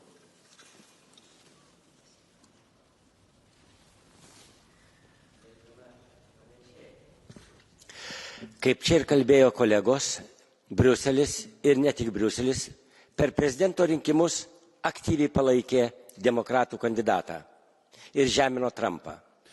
Dabar taip pat Europos Sąjunga labiau negu Putiną žemina Trumpą. Mr. Gratsoulis, excuse me, do you mind to begin again because Madame Sofco had no translation? Do you mind to begin again? Sorry for that. Thank you. Gerbiama pranešėja, čia kalbėjo prieš tai kandidatai, diskutantai, kad Europos Sąjunga ir Briuselis per prezidento rinkimus Amerikoje palaikė demokratų kandidatą. Iš Trumpo nemažai tyčiojosi. Išrinktas prezidentas Trumpas dabar taip pat susilaukia nemažai patyčių iš Europos Sąjungos net ir vadovų, ir ypač iš žiniasklaidos. Jis tapo, skaitant žiniasklaidą, pavojingesnis negu Putinas. Klausykit, ar jūs nežadat atsiprašyti Trumpo ir Amerikos ir tik tokiu atveju prasidės normalūs santykiai? Ką jūs galvojat? Thank you very much, Mr. Gratsiulis. Madame Sofko. As a politician, I could just say that every politician and everyone at this House has responsibility for the words they say. So I never insulted anyone, so it's not mine to speak on behalf of the other politicians. And democratic words should be preserved to build peace and not war with the words. This was the beginning of my speech as well. So, I stick to the logic that insults in politics, there is no place for that. Thank you. Thank you very much, Madam. Mr. Maniatis, you have the floor. Αγαπητοί συνάδελφοι, η απόφαση Τραμπ για επιβολή δασμών 20% σε ευρωπαϊκά προϊόντα και ο εμπορικός πόλεμος ύψους ανταλλαγών 1 τρισεκατομμυρίου ευρώ θα επηρεάσει αρνητικά τόσο την Ευρώπη όσο και τις Ηνωμένες Πολιτείες. Παρά την αναβολή τους μέχρι τον Ιούλιο, έχουν ήδη αρχίσει να εφαρμόζονται δασμοί ύψους 10%, ενώ παραμένουν οι δασμοί 25% σε αλουμίνιο, χάλιβα και αυτοκίνητα. Η Ευρωπαϊκή Ένωση θα πρέπει να αξιοποιήσει το διάστημα μέχρι τον Ιούλιο, ώστε να διαπραγματευτεί μια συμφωνία που θα αντιμετωπίζει όλα τα εμπορικά εμπόδια και από τις δύο πλευρές του Ατλαντικού. Την ίδια στιγμή όμως θα πρέπει να ετοιμαζόμαστε και για το ενδεχόμενο να μην υπάρξει συμφωνία. Σε αυτή την περίπτωση πρέπει ενωμένοι οι Ευρωπαίοι να αποφασίσουμε για μια σειρά από αντίμετρα. Επιπλέον απαιτούνται μέτρα οικονομικής ενίσχυσης των παραγωγών μας που πλήττονται από τους δασμούς, ιδιαίτερα στον αγροδιατροφικό τομέα, για παράδειγμα στην Ελλάδα η παραγωγή επιτραπέζιας ελιάς και η παραγωγή ροδάκινου. Δεν πρέπει να αφήσουμε τους παραγωγούς και τη βιομηχανία μας να πληρώσουν το τίμημα ενός παράλογου εμπορικού πολέμου. Σας ευχαριστώ. Thank you very much. Madame Tavaglieri.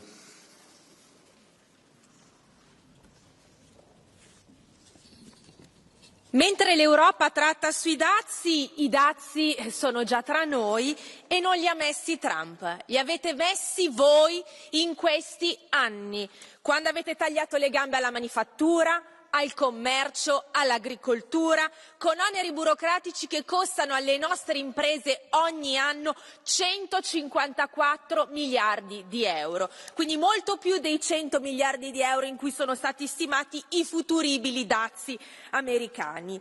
Vi siete autoimposti dazi anche quando avete varato miopi politiche ideologiche come il Green Deal, lo stop ai motori endotermici che stanno solo portando l'Europa alla desertificazione produttiva, alla disoccupazione, privando le famiglie del loro potere d'acquisto. Quindi anziché puntare il dito contro quei leader che scelgono di fare l'interesse del proprio paese, prendete esempio e cancellate tutte quelle imposizioni che stanno portando l'Europa al suicidio industriale e geopolitico, altrimenti i dazi sono l'ennesimo comodo capro espiatorio per coprire i fallimenti delle politiche autolesioniste incapaci di dare un futuro all'Europa, il futuro che merita. Grazie. Grazie, Madame. Our next speaker, Mr. Coles.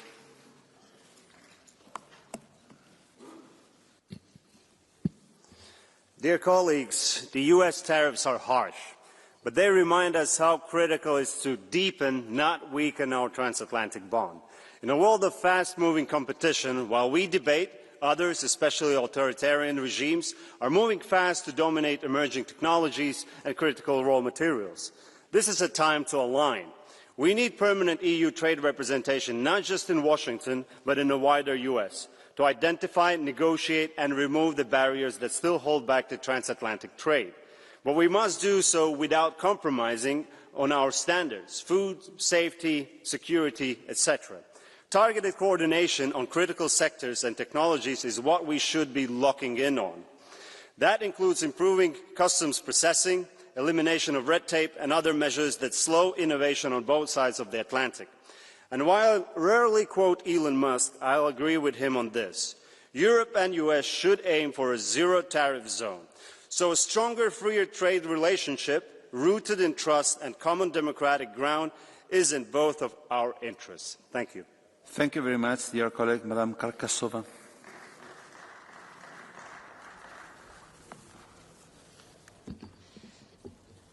Kolegovia, Trump Američanom odkázal, že na Vianoce bude menej hračiek a budú drahšie. To sú skvelé výsledky politiky, cieľ Donalda Trumpa. Politikov, čo mu fandia, ale máme aj v Európe a aj na Slovensku na čele s predsedom vlády Robertom Ficom. Naši občania pritom budú trpieť najviac v automobilkách, oceliárniach, v subdodávkach. Vláda sa má za naše firmy biť, aj za našich občanov, a to spolu s Úniou. Nestačí zamestnancov poslať na Kurzarbeit a nepomôže ani cesta premiéra do Moskvy tento týždeň. Je dobré, že v Kanade aj v Austrálii vyhrali politici, ktorí veria vo férový obchod a nie v šikanu. Máme otvárať trhy, máme zlepšovať podnikateľské prostredie, máme lákať firmy a talenty do Európy. Ale áno, treba aj rokovať a trpezlivo rokovať s Spojenými štátmi. Ale aj my chceme spravodlivosť v obchode. Obrovskí digitálni obry a giganti v Európe zarábajú miliardy eur. Je to fér? Ak sa nedohodneme so Spojenými štátmi, komisia musí konať a my budeme jej partnermi. Ďakujem. Thank you, Madam Karkasova. El señor Marza tiene la palabra. Gracias, señor presidente. Señor comisario, las políticas arancelarias de Trump no son una guerra comercial, son sobre todo un ataque a nuestros valores, un ataque a nuestra democracia. Es una lucha entre la oligarquía y los demócratas. Y lo hemos visto en dos episodios recientemente. Primero, el rechazo a su propuesta, a la propuesta del comisario de generar un espacio de cero aranceles entre Europa y Estados Unidos. Y también lo hemos visto con el rechazo a la visita del ministro de Economía español, a que terminó con una crítica directa a los impuestos que tenemos en la Unión Europea, una crítica directa a nuestra protección social, medioambiental y laboral. Por eso le pedimos, señor comisario, que no ceda al chantaje, que refuerce nuestros trabajadores y trabajadoras, a nuestra economía, que refuerce nuestra legislación medioambiental y también, y sobre todo, que deje de pactar con el caballo de Troya de la administración Trump aquí en Europa, que es la extrema derecha, que nos quiere más débiles y que nos quiere más divididos. Por eso le decimos alto y claro que no ceda al chantaje y que nuestros valores, que nuestra democracia no está en venta. Gracias. Muchas gracias, señor Marza. Madam Anderson, you have the floor. Honourable Chair, the US is ruled by an authoritarian president who is using trade policies as a means of coercion and political extortion. While it is clear that European workers will only lose in a full-fledged trade war, the EU should be much bolder and much more imaginative in its own response to Trump's actions. The EU should target the oligarchs that are close to Trump through action directed at Tesla and Musk, and by a digital tax aimed at the huge digital platforms. The EU should also signal its readiness to use the anti-coercion instrument.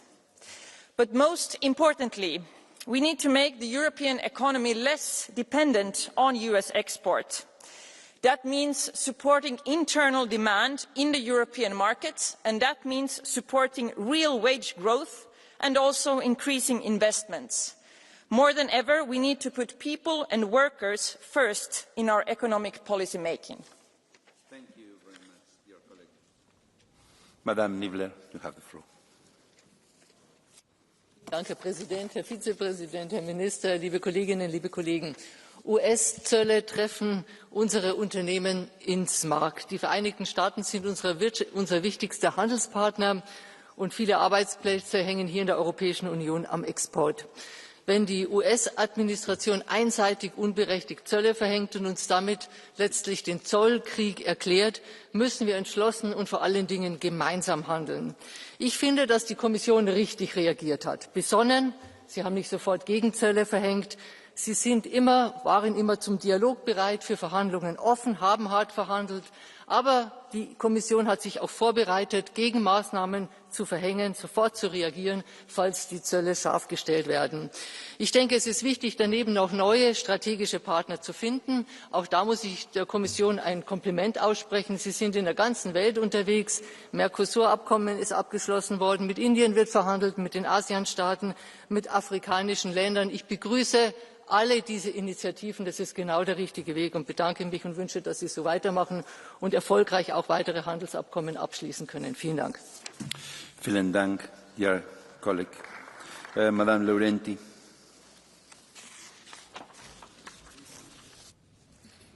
Spesso quando si parla di guerre commerciali si mette l'accento sull'aggettivo commerciale, ma bisogna metterlo sul sostantivo guerre. Queste sono le parole chiare e nette del Presidente Mattarella, un monito a non dimenticare la storia che ha dimostrato come l'ostilità commerciale possa portare a scontri ancora più gravi. I dazi hanno già cominciato a fare danni prima che Trump li firmasse e poi li sospendesse per 90 giorni. Imprese e lavoratori lamentano situazioni drammatiche con merci bloccate nei porti anche a causa dell'incertezza. 90 giorni è il tempo che ci è stato dato per mettere in campo una risposta che deve essere compatta, europea, per sventare una guerra commerciale che avrebbe conseguenze enormi per le nostre esportazioni, soprattutto nel settore agroalimentare che nel 2024 ha toccato quota 30 miliardi di euro.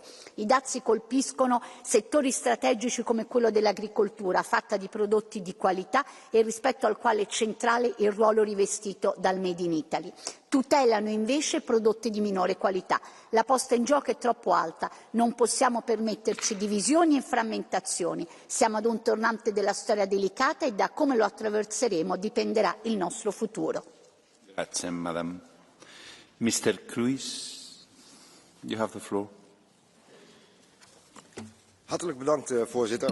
Allereerst wil ik graag Eurocommissaris Sefcovic bedanken voor zijn inzet om de handelsrelatie tussen de Europese Unie en de Verenigde Staten te verbeteren. En ik ben blij dat hij mijn voorstel om te streven naar wederzijdse 0% tarieven heeft overgenomen.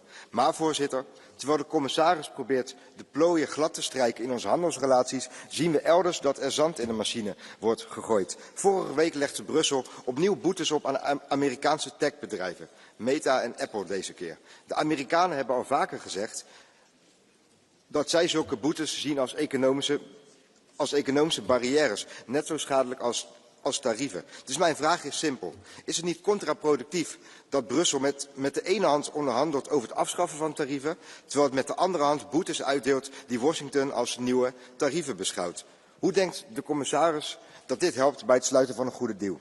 Voorzitter, laten we ophouden ons handelsbeleid te laten gijzelen door linkse partijen die sinds de verkiezing op verkiezingen aan het verliezen zijn, ineens een obsessie hebben ontwikkeld met het straffen van big tech.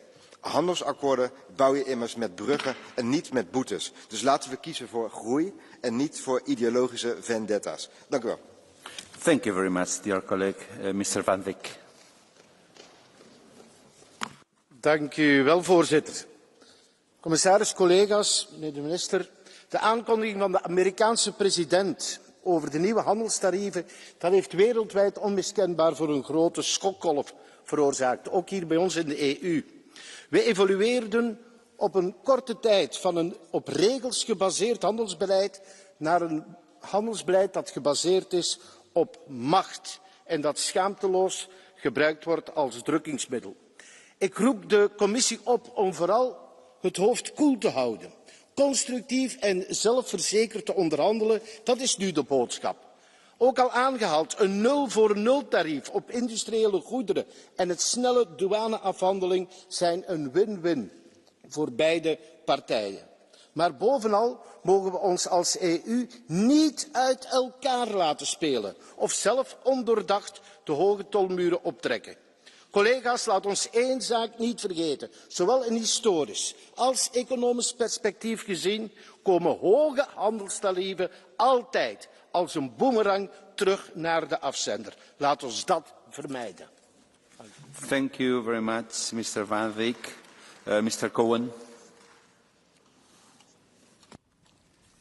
Thank you.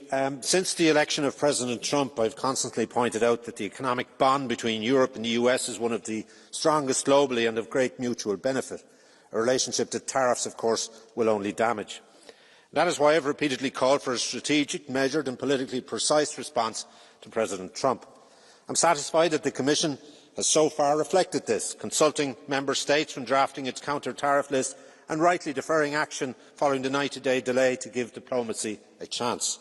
But should this pause end without substantive US engagement, we must be ready to respond firmly, proportionally and as one. At the same time, this uncertainty in EU and US trade has brought the urgent need to broaden our trade partnerships into sharper focus, but not at the expense of certain countries or sectors. For Ireland, where agriculture remains a vital pillar of our economy, that means ensuring the fair treatment of our farmers in any future agreement. Proposed deals, including that with the Mercosur bloc, must reflect EU values of fairness and reciprocity. As it stands, that deal unfortunately does not meet that standard. In the days and weeks ahead, I urge the Commission to remember that Europe's strength lies not in noise or brashness, but in unity, resolve and staying power. We learned that through the COVID pandemic, through Brexit and the financial crash, and I have no doubt once again we will stay the course. Thank you, Mr. Cohen. Madame Levin, you have the floor.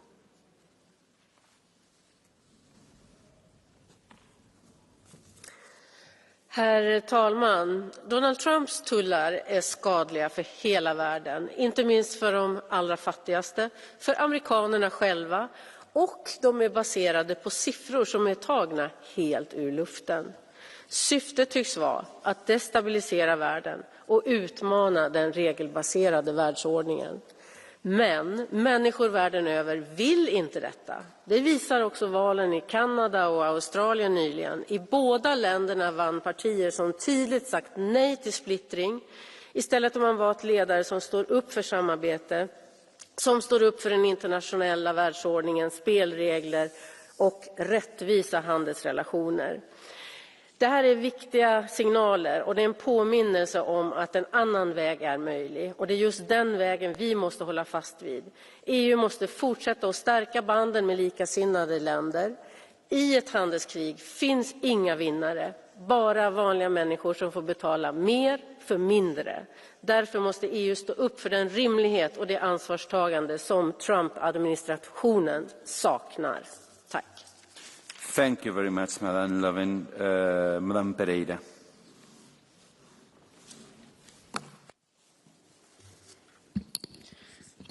Donald Trump transformou os Estados Unidos no país do pisca-pisca. Hoje sim, amanhã não e depois ninguém sabe o que se segue. Mas no meio de tanta instabilidade e incerteza há um dado adquirido. O mundo mudou e a relação transatlântica não voltará a ser a mesma. Cabe-nos, por isso, reagir com unidade, mas também com visão estratégica. Não nos esqueçamos que somos uma potência comercial. Temos de agir como tal. Hoje, a diversificação de mercados não é uma opção, é mesmo uma urgência. Mas temos de ser rápidos. Dou um exemplo. Passaram 5 meses desde a assinatura do acordo do Mercosul, que ainda está em fase de revisão jurídica e tradução nas línguas oficiais de cada Estado-membro. Se queremos proteger o nosso mercado, a nossa indústria, os nossos empregos, temos de ser mais eficazes. Porque num mundo onde todos estão a disputar os mesmos mercados, quem chega tarde perde. E a Europa não pode perder. Dear colleague, you have a blue card from Mr. Oliveira. Do you accept it? Okay. From the left. Mr. Oliveira, you have 30 seconds. Obrigado, Presidente. Sr. Deputado Alida Pereira falou na necessidade da diversificação de mercados e de uma política comercial mais alargada. Essa é, infelizmente, uma das competências que foi transferida para a União Europeia e em que os Estados nacionais não têm hoje qualquer possibilidade de desenvolvimento da sua ação. O caso de Portugal é um exemplo flagrante disso, mas a pergunta que lhe quero fazer tem a ver com outra dimensão. A senhora deputada não considera que mais importante ainda é a dinamização do mercado interno, aumentando o poder de compra, aumentando salários e pensões, para que, com a dinamização do mercado interno, fiquemos menos vulneráveis e menos expostos às consequências que têm decisões como aquelas que Donald Trump tem tomado nos Estados Unidos? Não acha que devia ser esse o caminho que se devia fazer, nomeadamente em Portugal, ao contrário daquilo que o atual governo PSD-CDS tem feito? Madame Pereira. Muito obrigada, Sr. Deputado, pela pergunta. Se ao mercado interno se está a referir ao mercado interno europeu, eu não poderia concordar mais. Nós temos mesmo que trabalhar no sentido de remover todas as barreiras que ainda existem, todos os obstáculos que ainda existem ao comércio dentro das fronteiras da União Europeia. E, portanto, sim, só assim é que vamos estar em capacidade de responder de forma robusta àquilo que são as aspirações e os anseios das nossas empresas, não só portuguesas, mas as empresas europeias, para que ganhem escala, para que possam competir a nível internacional. E, portanto, eu creio que sim, essas falhas estão identificadas já em vários relatórios, não só no relatório de Mário Draghi, mas também de Eric Letta, em que nós temos também trabalho de casa para fazer.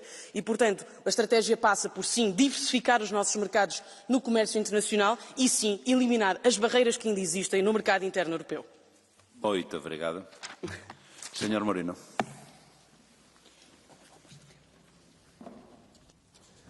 Gracias, presidente, querido comisario, ministro. La nueva administración americana nos ha situado ante una guerra comercial preocupante y sin sentido, en la que perdemos todos, en la que ganarán, si no la detenemos, la inflación, el desempleo y la recesión. Se abrirán paso el unilateralismo, la autocracia y la pobreza. Señor comisario, en estos 90 días hay que negociar de igual a igual, con la seguridad que supone ser el mayor bloque comercial y el mayor mercado interior del mundo. Al tiempo, tenemos que preparar medidas proporcionales de contraataque y planes de apoyo a los sectores que puedan verse afectados por los aranceles, como lo ha hecho el Gobierno de Pedro Sánchez en España con más de 14.000 millones de euros. Espero que el Partido Popular se ponga del lado de nuestra ciudadanía, de nuestros trabajadores, de nuestras empresas y voten el plan esta semana. Finalmente, tenemos que diversificar nuestras relaciones con socios como Japón, China, Vietnam, Canadá, Mercosur o México, entre otros, y utilizar nuestro soft power para convertirnos en baluarte mundial del multilateralismo, la democracia y la legalidad internacional. Muchas gracias. Muchas gracias, señor Moreno. Dear colleagues, I understand that this is a very important debate, but I already have 15 demands for catch the eye. So I'm going to close from now on the blue cards and as well the option of catch the eye. The list is closed. Madame Stiger. Ja, sehr geehrte Damen und Herren, es ist wirklich erstaunlich, wie Sie Europa wirklich in allen Bereichen regelrecht gegen die Wand fahren und sich noch immer hier hinstellen und mit ihrer moralischen Abgehobenheit mit dem Finger immer auf die bösen anderen zeigen. Nein, nicht erst seit Trump seine Zollpolitik gestartet hat, geht es mit der Wettbewerbsfähigkeit der Wirtschaft und dem Wohlstand in Europa stetig bergab. Daran ist Europa schon ganz alleine schuld. Während die USA entschlossen ihre wirtschaftlichen Interessen durchsetzt, belasten sie die Unternehmen immer mehr und noch mehr. Stichwort Green Deal, Green Disaster, Sanktionen, Geldschwemmpolitik, Energiepolitik, Lieferkettengesetz, Emissionszertifikatenhandel, Verbrenneraus, Grenzausgleichsmechanismus, Bürokratie, Überregulierung und. Wir erleben die größte Deindustrialisierung Europas. Und was ist die Strategie der Europäischen Union? Nichts. Sie kritisieren die USA für ihre Zollpolitik. Dabei waren sie es selbst, die vorher auch schon Zölle zum Beispiel gegen China verhängt haben. Ihre Heuchelei und Doppelmoral schreit zum Himmel. Eins drauf legt nur noch die Verliererampel in Österreich, die Österreich in einen Pleitestaat verwandelt und dafür sorgt, dass wir die stärkste Rezession aller EU-Länder haben. Die EU wollte der innovativste Wirtschaftsraum der Welt werden. Davon sind wir heute weit entfernt. Während China und die USA die Zukunft erfinden, macht Europa nur eins: regulieren. Thank you very much, dear colleague, Mr. Axinia. Stimați colegi, îmi revine bucuria să vă anunț că primul tur al alegerilor prezidențiale din România a fost câștigat detașat de candidatul conservator George Simion, președintele formațiunii politice din care fac parte. Simion este un pro-american convins, dar și un om care își dorește o Europă puternică și reformată. În ceea ce privește această isterie a taxelor vamale, care a născut atâtea vituperații de la acest pulpitru, eu vă spun că ceea ce face administrația republicană de la Washington este să ne trezească la realitate. Asta pentru că mașina numită Europa derapează grav cu niște conducători adormiți la volan. Acest război al taxelor vamale ne arată trei lucruri. În primul rând că avem impozite și taxe prea mari în Europa, de aceea am sugrumat inițiativa privată, de aceea companiile europene și-au pierdut din competitivitate și nu mai reușesc să inoveze. În al doilea rând avem nevoie de restartarea industriei europene. Trebuie să începem să producem din nou aici cele necesare dezvoltării țărilor noastre. să nu ne mai bazăm atât de ușor pe importuri de bunuri de consum foarte ieftine. Și în ultimul rând, măsurile de răzbunare propuse de Comisia Europeană sunt penibile și nu există vreo strategie de negociere. Americanii pun taxe pe oțel și automobile, iar Bruxelles vrea taxe pe whisky și Harley Davidson. Mulțumesc. Thank you very much, Mr. Axinia. Madame Bertin. Merci, Monsieur le Président, Monsieur le Ministre, Monsieur le Commissaire. Presque aucun pays épargné, aucun secteur à l'abri. L'idéologie rôde dans les couloirs de la Maison-Blanche de Donald Trump. Un protectionnisme brutal, assumé, sans règles ni limites. Certains, ici, embarrassés, peinent à cacher un fond de satisfaction. Leur projet devient réalité, appliqué avec zèle par une administration étrangère. D'autres voudraient nous entraîner dans une escalade sans fin. Droits de douane contre droits de douane, barrières commerciales contre barrières commerciales. L'Union européenne, forte et unie, a choisi une autre voie, celle d'une riposte ciblée, proportionnée. Suspendue à ce stade pour ne jamais rester opposée au dialogue. Monsieur le Commissaire, je vous soutiendrai tant que vous défendrez avec clarté et fermeté la prospérité internationale et les intérêts européens, et tant que vous serez prêt à utiliser tous les instruments que nous avons façonnés ensemble. Les choix protectionnistes américains constituent une opportunité, celle d'approfondir notre politique industrielle européenne avec des investissements massifs, mais aussi renforcer des partenariats, diversifier nos alliances pour enfin bâtir un ordre économique stable, juste et durable. Merci, Madame Bertrand. Mr. Zdrojewski. Panie Przewodniczący, Panie Komisarzu, Panie Ministrze, wszyscy doskonale wiemy, że decyzje dotyczące podatków, w tym ceł, nie powinny zapadać z dnia na dzień, nie powinny być wdrażane z dnia na dzień. Doskonale wiemy, że większość przedmiotów, towarów powstaje nie w cyklach dziennych, powstaje w bardzo skomplikowanym łańcuchu produkcji przez podmioty gospodarcze. Te podmioty gospodarcze oczekują, krótko mówiąc, stabilności. One kalkulują, liczą, szacują swoje koszty. Przedmioty też nie poruszają się na świecie z prędkością światła. Są transportowane taką lub inną drogą, ale to wymaga czasu, cierpliwości, pewnych kosztów. Główny więc dzisiaj apel jest o to, aby wszystkie takie decyzje zapadały z odpowiednim wyprzedzeniem, aby nie zapadały z dnia na dzień, aby nie powodowały druzgocące efekty, jeżeli chodzi o kalkulacje ekonomiczne. Przy tej okazji jedno podziękowanie. Kończy się polska prezydencja. Byłem dumny z niej, jak byłem ministrem. Jestem dumny z niej w chwili obecnej. Chciałem panu ministrowi Adamowi Szłapce bardzo podziękować za stałą, adekwatną obecność na wszystkich naszych sesjach. Będziemy mieli jeszcze jedną w Strasburgu, a potem będziemy trzymać kciuki za prezydencję duńską. Wszystkiego dobrego. Dziękuję bardzo. Thank you very much, dear colleague. Mr. Glucksmann, you have the floor. Merci, Monsieur le Commissaire, chers collègues. Le président des États-Unis est un bully qui voit le monde comme une cour de récréation. Et face à un bully, baisser les yeux ne sert à rien. Espérer passer entre les gouttes ne sert à rien non plus. Il faut montrer que l'Europe est forte. Alors, plutôt qu'une approche classique, tu taxes mon vin, je taxe ton whisky, une approche qui serait trop coûteuse pour nos entreprises et trop prévisible pour dissuader Trump, montrons que nous sommes prêts à cibler, le cas échéant, le cœur de sa puissance, les services digitaux américains, les piliers de la fameuse broligarchie trumpiste. Utilisant enfin la force de notre marché, appliquons nos lois sur le numérique, œuvrons ensemble à des alternatives européennes souveraines aux Amazon, Facebook, X et consorts. Le moment historique que nous traversons est celui de l'émergence, en matière de commerce, de défense ou d'industrie, d'une puissance européenne souveraine, une puissance dont l'acte de naissance même est aussi un acte de divorce. Le choix que nous ferons maintenant définira la nature de l'Europe pour les décennies à venir. Le statu quo est impossible, alors il vous faut aller de l'avant. Thank you, dear colleague. Mr. Rago.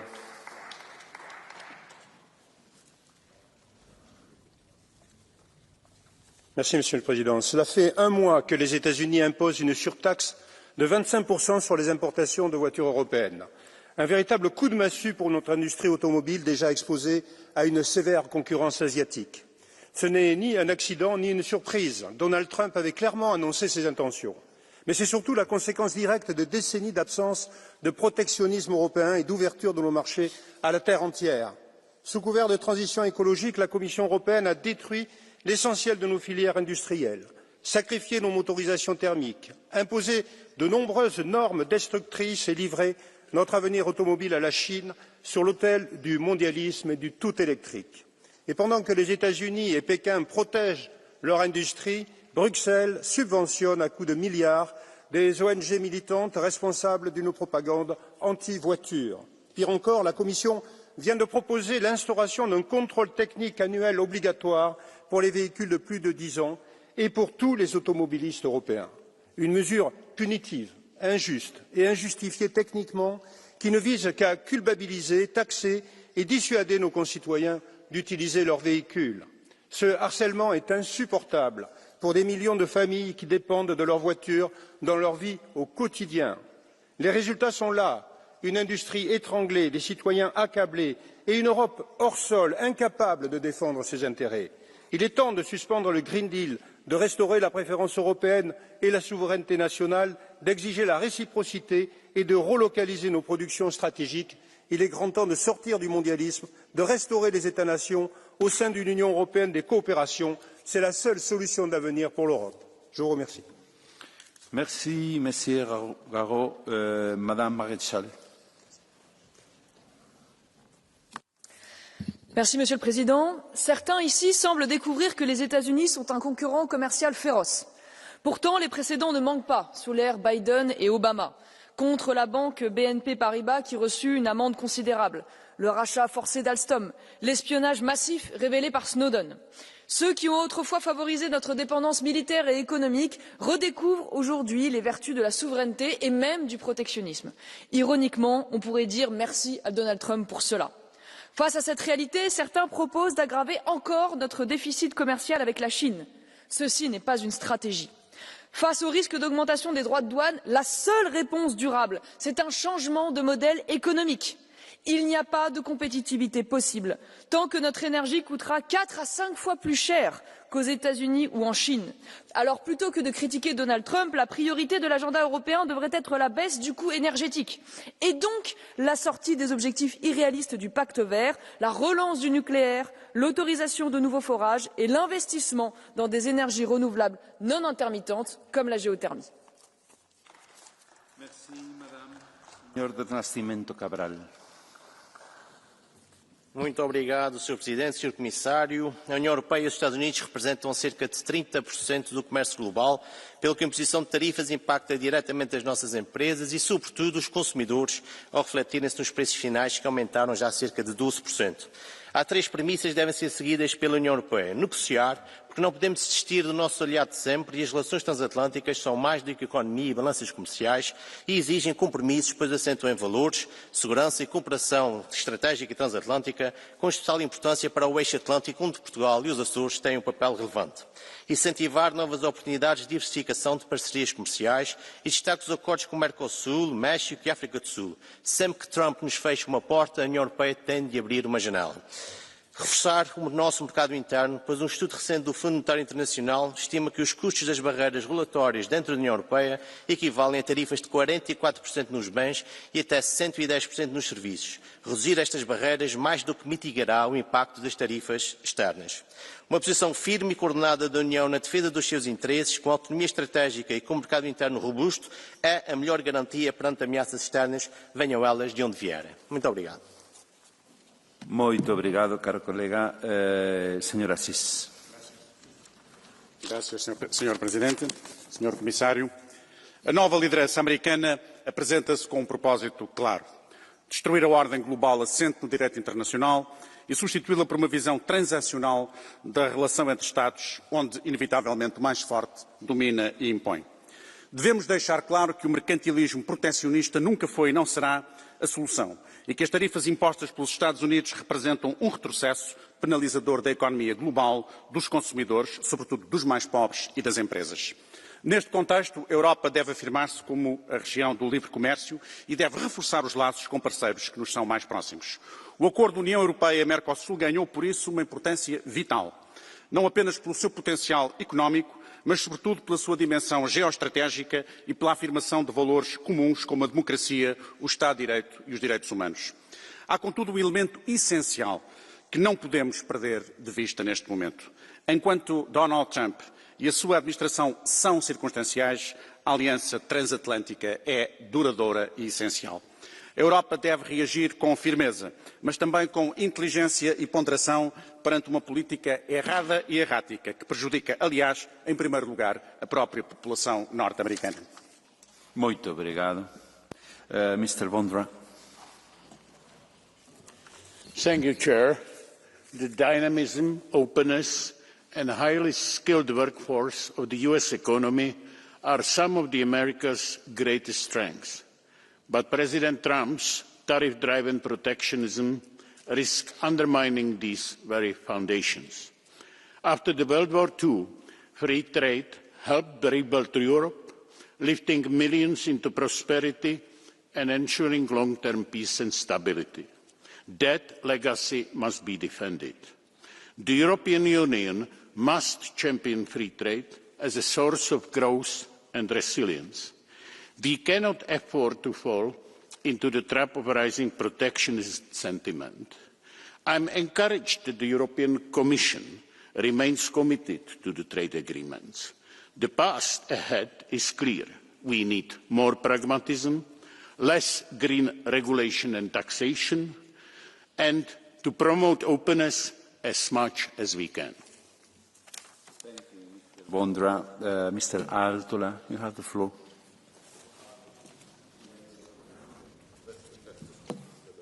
Honourable members, the recent tariffs imposed by the United States strike at the heart of fair and open transatlantic trade. These measures are already hurting European industries, disrupting supply chains and shaking investor and consumer confidence. The European Union has responded responsibly, suspending countermeasures for 90 days to allow for negotiations. But let me be clear, we shall not allow unfair treatment of our businesses or our citizens. If talks fail, we are ready to act firmly and strategically.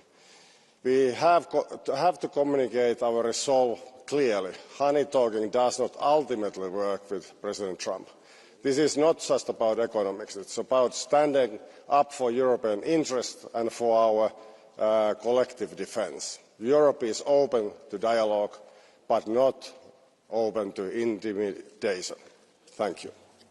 Thank you very much, dear colleague. Madame Insir.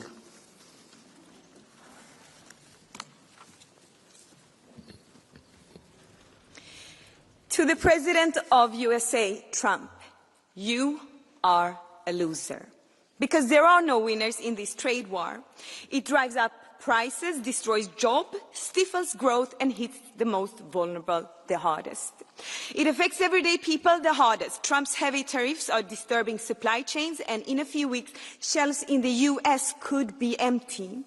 And it polarizes a world that already is facing many challenges with, among other things, Russia's unlawful attack on Ukraine. Trade barriers should be dismantled, not built. As the United States retreats from the global stage, turning its back on the very order it helped build after the Second World War, Europe must step up. We need an open world beyond Trump's ideology and the ideology of his extreme right-wing puppets in the EU. We need politics for the many. We need politics for the people. We must strengthen our relationship with other like-minded, Ukraine, Australia, Canada, Japan, India, Brazil, Mexico, and many, many others. Through unity, we will ensure that also today's craziness will soon pass, and openness, cooperation, and freedom will prevail. Thank you very much, Madame Insir. Mr. Torselli.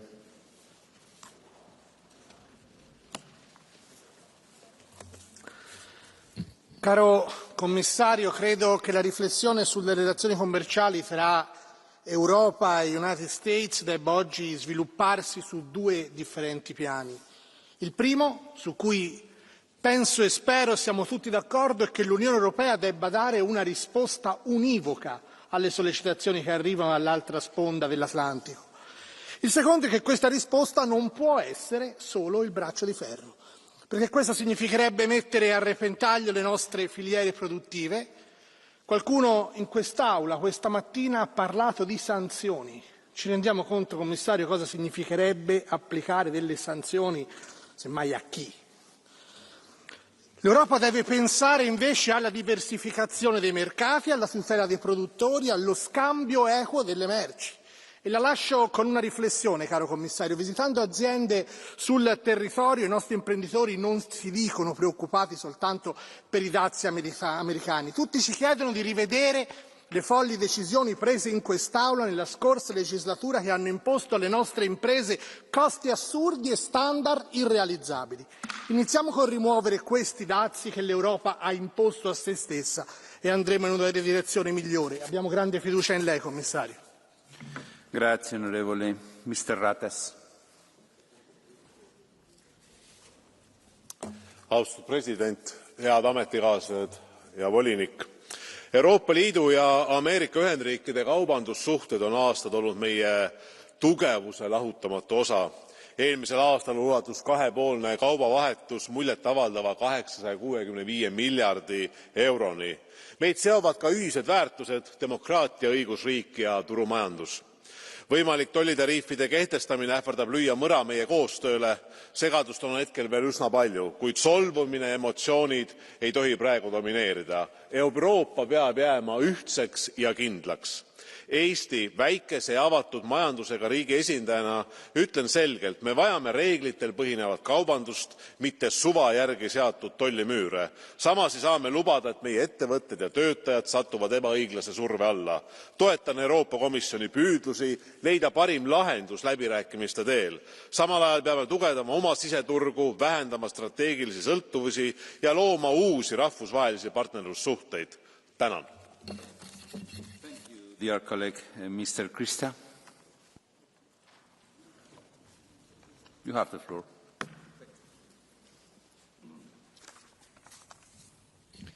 Stimați colegi, domnule comisar, avem în față un potențial drum periculos în ceea ce privește relațiile cu prietenii noștri americani. Avem această asimetrie structurală când vine vorba de principii, valori și interese. Nu mai suntem alineați și lucrul ăsta este profund de periculos. Aceste tarife reprezintă expresia unei crize sociale profunde în Statele Unite, o criză socială pentru că distribuția bogăției în Statele Unite este mai inegală decât distribuția bogăției înainte de Revoluția franceză. Nu critic prietenii noștri americani pentru că suntem parteneri, dar prin tot ceea ce au făcut în ultimii decenii, aș spune că au prioritizat nu salariile și standardul de viață a celor care muncesc, ci au prioritizat creșterea capitalului celor care investesc. Și lucrul ăsta ar trebui să se schimbe pentru a avea liniște și un parteneriat transatlantic corespunzător. Thank you, dear Madam Wells. The audiovisual industry is worth over $1 billion to Ireland's economy. From actor Rob Lowe to Variety magazine, the world recognises our island as a global production powerhouse. Trump's latest threat to slap 1,000% or 100% tariff on foreign movies could wipe out our film industry in an instant. Over 16,000 jobs, many in rural Ireland, hang in the balance. A far cry from Hollywood's drama, the livelihoods of many of my constituents are in doubt as we sit here and debate this morning. Unsurprisingly, this latest policy seems unworkable, given the international and entwined web of investors, labour and revenue. How can one even define a foreign film in this day and age? As time has taught us, there is always scope for a rollback from the Trump administration. However, while we may hope for such courage, we cannot be complacent or naive. I'm calling on the Commission and our Member States to act with urgency and seek the answers from the US on the policy over the coming days and weeks. Thank you very much, dear colleague. Mr. Pikula, you have the floor. Thank you, Mr. President. As the global order is under serious pressure, relations with our key ally are becoming one of the most important challenges we must address. It's clear that President Trump is using tariffs as a tool for blackmail. We must be prepared to respond to them equally. If he backs off, we can de-escalate respecting our trade and digital services laws. It's not just about trade in goods. When we add the exchange of services to the overall trade relationship, we almost reach an equilibrium.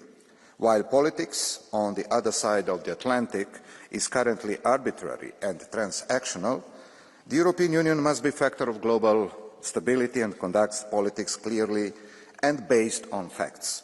Moreover, this situation is an opportunity for the EU to take political responsibility, attract experts who share our values, and assume the global role because it has the democratic strength and economic capacity. Thank you. Thank you very much. El señor Jiménez Larraz.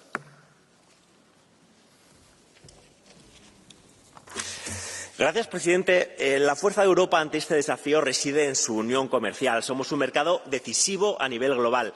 450 millones de personas con un alto poder adquisitivo. Tenemos el poder de hablarle de tú a cualquiera. A Estados Unidos también. Esta guerra comercial no beneficia a nadie. A quien la ha empezado tampoco. Debemos hacer valer nuestra unidad. Los Estados miembros no pueden caer en la trampa de hacer la guerra por su cuenta. Nuestros rivales comerciales nos quieren divididos, por algo será. Negociemos hasta la extenuación con quien es nuestro principal socio comercial y aliado político, pero que sea consciente de que ante un ataque comercial tenemos herramientas y capacidad de respuesta. Y preparémonos. Si Estados Unidos se repliega, busquemos nuevos mercados. Ahí están México y Mercosur. Debemos cerrar más y mejores acuerdos. El libre comercio es un principio fundamental del proyecto europeo. Influyamos a nivel global, frente al repliegue nacional, frente al proteccionismo y los aranceles, más libre comercio basado en reglas y más Europa. Gracias, señor Jiménez Larraz. Mr. O'Riordan, you have the floor. 80,000 Irish jobs at risk. Last week, as we marked May Day, Trump's reckless tariffs cast a shadow over workers and businesses across Europe. The full impact is unclear, but what is clear is that unless we act, it's workers who will pay the price. We saw this in 2008 when families bore the brunt of the crash, and we can't let that happen again. We must protect those who keep our economies running, workers and small businesses. Real strength doesn't come from governments reneging on sick pay and living wage commitments, as the Irish government has done, but from decent jobs, affordable housing and public investment.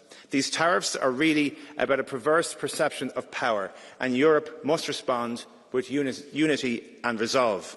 If Trump wants a trade war, we won't have started it, but we won't back down. This is our moment to prove that Europe is more than a market. Indeed, it is a movement, and we are a union of values, one that stands up for its people. Thank you very much, dear colleague, Mr. Pavlikevic. President, Commissioner, colleagues, the United States is again turning to protectionism, an approach history has shown to hurt, not to help citizens. Tariffs may look like a shield, but act like a sword, rising prices and limiting choices. Europe must not respond with isolation. Our strength is openness, competitiveness, and fair trade partnership. Instead of building walls, let's deepen ties with democratic allies from Canada and Australia to Japan, and at the same time maintain relations with the United States as much as economic profitability allows. Let's not allow others' short-term thinking to define our future. Free trade is not naive. It's in Europe's best interest. Thank you. Thank you very much, Madam Camberry. Mr. President, Commissioner, the EU and the US economic relationship is built on decades of cooperation and mutual success. However, when our industries, farmers and SMEs face unfair trade measures, Europe must respond. We are strongest when united. Acting together, we send a clear signal that we will not be divided or weakened by economic pressure. Our response must be twofold. We must look towards our own internal market. Europe must prioritise becoming more competitive, resilient and decisive. That means investing in innovation, cutting red tape and creating a genuine market for capital. And we must also look to new horizons by securing new but fair trade agreements that open doors for our consumers and businesses. We have already proven that a united voice, a united Europe, is the only way forward. Thank you, Madam. Signor De Meo. Grazie Presidente, signor Commissario. Le recenti tensioni commerciali con gli Stati Uniti ci ricordano quanto sia fragile l'equilibrio economico globale e quanto sia necessaria oggi più che mai una voce europea forte, coesa e credibile. Di fronte a delle misure unilaterali che rischiano di colpire interi settori strategici della nostra economia, la risposta dell'Unione non può essere frammentata o esitante, deve basarsi sul dialogo e su una strategia chiara e condivisa. Dobbiamo rafforzare il mercato unico, rimuovere le barriere interne che ancora oggi ne limitano il suo potenziale e investire con determinazione nella nostra competitività industriale e tecnologica.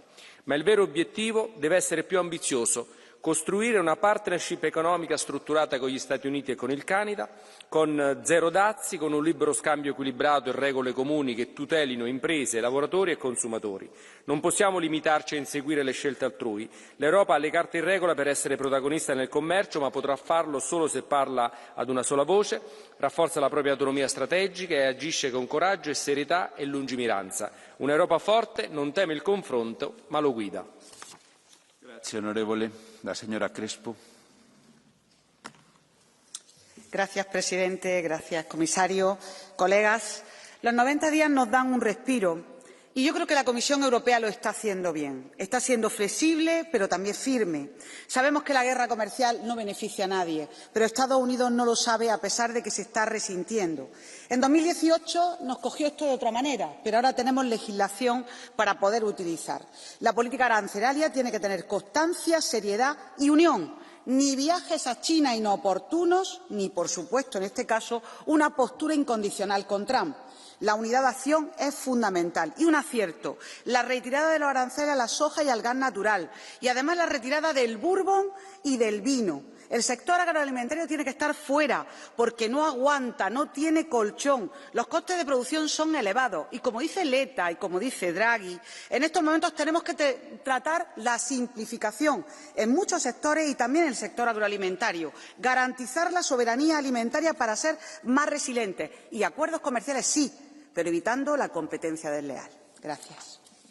Muchas gracias, señora Crespo. Mr. Niedermayer.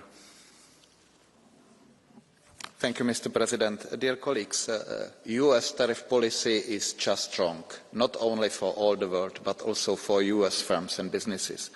This will be the people and firms of US who will pay most of 100 billions of tariffs if they are actually collected. But we are not here to set the US policy. We are rightly debating our response. And here I am very glad that I can endorse the plan of the Commission, and I would just encourage the Commission to keep trying up to the last minute and find the best solution. I guess the first part of the plan is obviously effort to minimise or avoid the tariffs and to keep or even extend the fair and free trade with the US.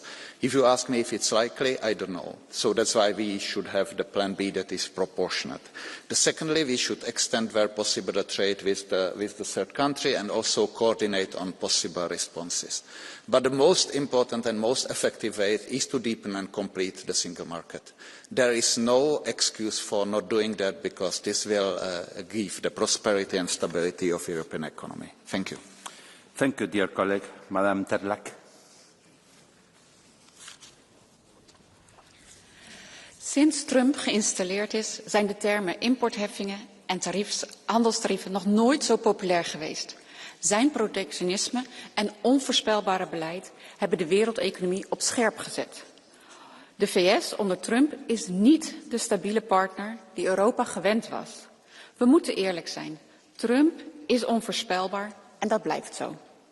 Zijn tarievenpolitiek heeft geen afschrikkend effect. Het is inmiddels de standaard. Waarom blijven hangen aan een onbetrouwbare partner? We hebben zekerheid en stabiliteit nodig, waarbij de opdracht aan ons, aan de politiek is om betrouwbaar en voorspelbaar te zijn. Anders kunnen en willen bedrijven niet investeren, terwijl dit broodnodig is voor onze concurrentievermogen en klimaatinvesteringen.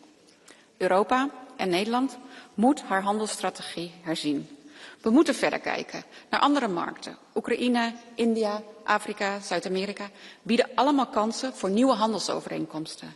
Dit is geen luxe, maar noodzaak. Als we toegang willen houden tot kritische grondstoffen, als we onze welvaart op peil willen houden, moeten we breder denken. De toekomst van onze economie hangt niet af van één onbetrouwbare president, maar van stabiele, strategische allianties wereldwijd. Thank you very much. Dear colleague, our questor, Madame Lexman.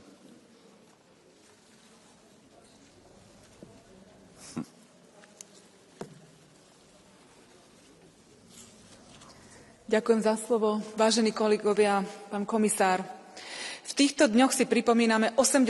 výročie konca druhej svetovej vojny.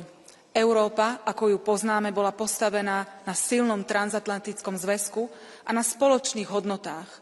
Práve tie nám pomohli brániť sa proti totalitným režimom. Súčasný geopolitický kontext si vyžaduje odvážne strategické myslenie na najvyššej politickej úrovni a hľadanie udržateľnej spolupráce. Už od začiatku upozorňujem, že namiesto kritiky je potrebné konštruktívne rokovať so Spojenými štátmi a hľadať spoločné záujmy. Rozhodne by sme sa namiesto toho nemali nakláňať k nedemokratickým totalitným režimom. Nemôžeme si dovoliť, aby dnes mali totalitné režimy príležitosť využiť naše nezhody. Flirtovanie s čínskou komunistickou stranou v konečnom dôsledku podkope našu ekonomiku, ale aj našu bezpečnosť. A pošpiní dedičstvo všetkých, ktorí chránili hodnoty ľudskej dôstojnosti a demokracie, čiže základ Európskej únie. Ďakujem. Thank you, dear colleague. As I've said before, I have 15 requests for Catch the Eye. So I'm not going to attend all of them, to give all of them. And for those groups with more than 2 demands to request, I'm going to give only 2. First place, Mr. Milán Mon, seat 584. Las relaciones económicas entre la Unión Europea y Estados Unidos son las más importantes del mundo. Computemos no solo el comercio de mercancías, sino también el de servicios y las inversiones. Las cifras demuestran la gran interconexión de ambas economías en beneficio mutuo. Y una guerra de aranceles no es buena ni para consumidores, ni para trabajadores, ni para empresas, ni para la economía en general. Solo beneficia a la inflación. Una economía hasta hace meses tan boyante como la de Estados Unidos, el pasado trimestre ha registrado un crecimiento negativo del 0,3% y es posible su entrada en recesión este trimestre. Nosotros debemos continuar la negociación en curso con Washington. La Unión Europea debe plantear una agenda positiva y ambiciosa a Estados Unidos, que incluya el comercio, la energía, cuestiones en materia tecnológica y abordar también los desafíos que supone el comercio con China. Se puede añadir, ¿por qué no?, la contratación pública. Lástima no haber concluido el TTIP hace 10 años, señor comisario. Qué lástima. Termino. En paralelo, tenemos que continuar diversificando nuestras relaciones económicas y comerciales a través de acuerdos como Mercosur y México y las negociaciones con países asiáticos como la India. Y no olvidemos, señor comisario, profundizar en nuestro mercado único, como pidió el informe Letta el año pasado. Gracias.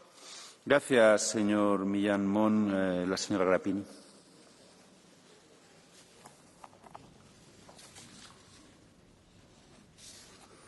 Seat 542. Yeah, you have the floor. Domnule comisar, domnule președinte, stimați colegi, subiectul de astăzi este extrem de important pentru viitorul Uniunii Europene. Domnule comisar, puterea de negociere este extrem de importantă din punct de vedere a negociatorilor, dar și ce argumente au în spate. Dacă nu vom avea o piață puternică internă, nu avem cu ce să ne ducem la negociere. Dacă nu ne luăm cetățenii parteneri să creștem cumpărarea produselor europene și dezvoltarea industriei europene, nu vom avea cum să-l convingem convingem. Este libertatea de decizie a domnului Trump, oricât l-am criticat. De aceea, domnule comisar, sigur, avem un răgaz de 90 de zile, dar cu ce ne ducem la negociere? Trebuie să ne ducem cu argumente solide că da, piața Uniunii Europene este importantă, să o facem tentantă pentru Statele Unite și să reușim să negociem pe principiul câștig-câștig. Altfel, degeaba încercăm alte acorduri. E o piață consistentă. Ați spus chiar dumneavoastră, volumele mari de investiții, de schimburi comerciale. Dar eu nu văd o agendă și faceți-o transparent. Spuneți-ne cu ce argumente vă duceți acolo la negociere. Mulțumesc! Thank you very much, Mr. Tinkinen.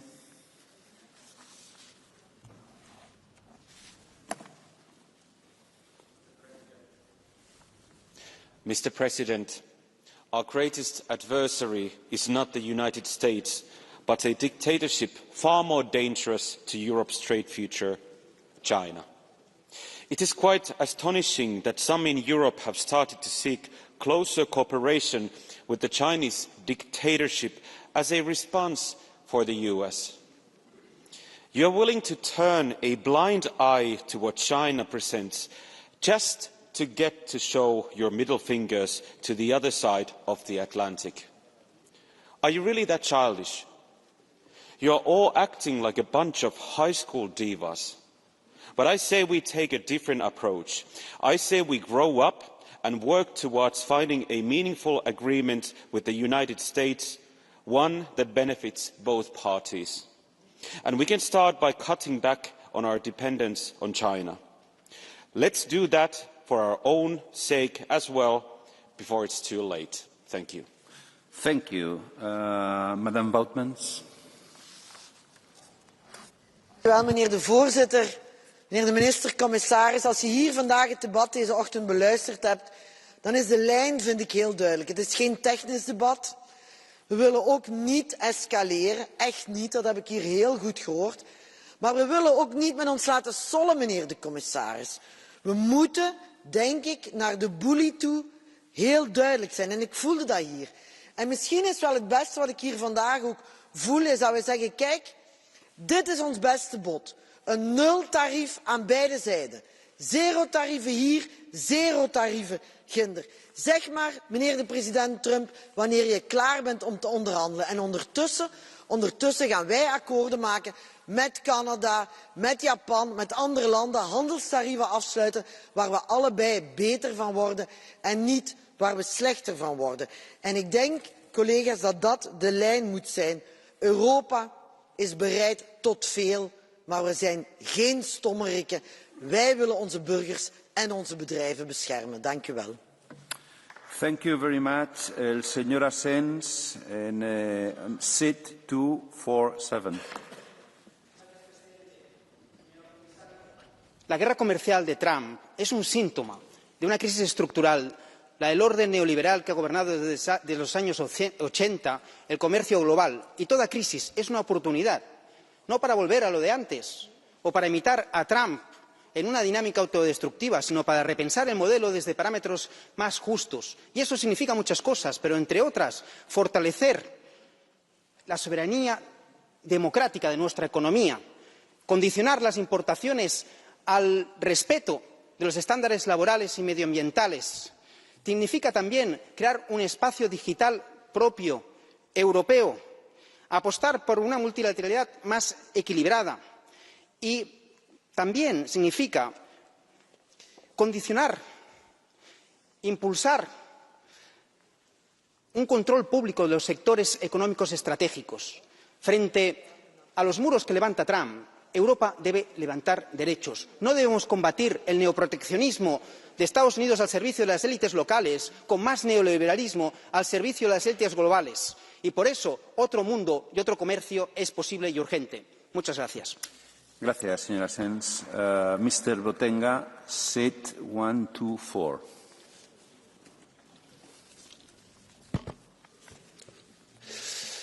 Thank you, Mr. Commissioner Sefcovic. I read your remarks in the press, and I sometimes wonder, is there a Eurovision contest for being Washington's best lapdog?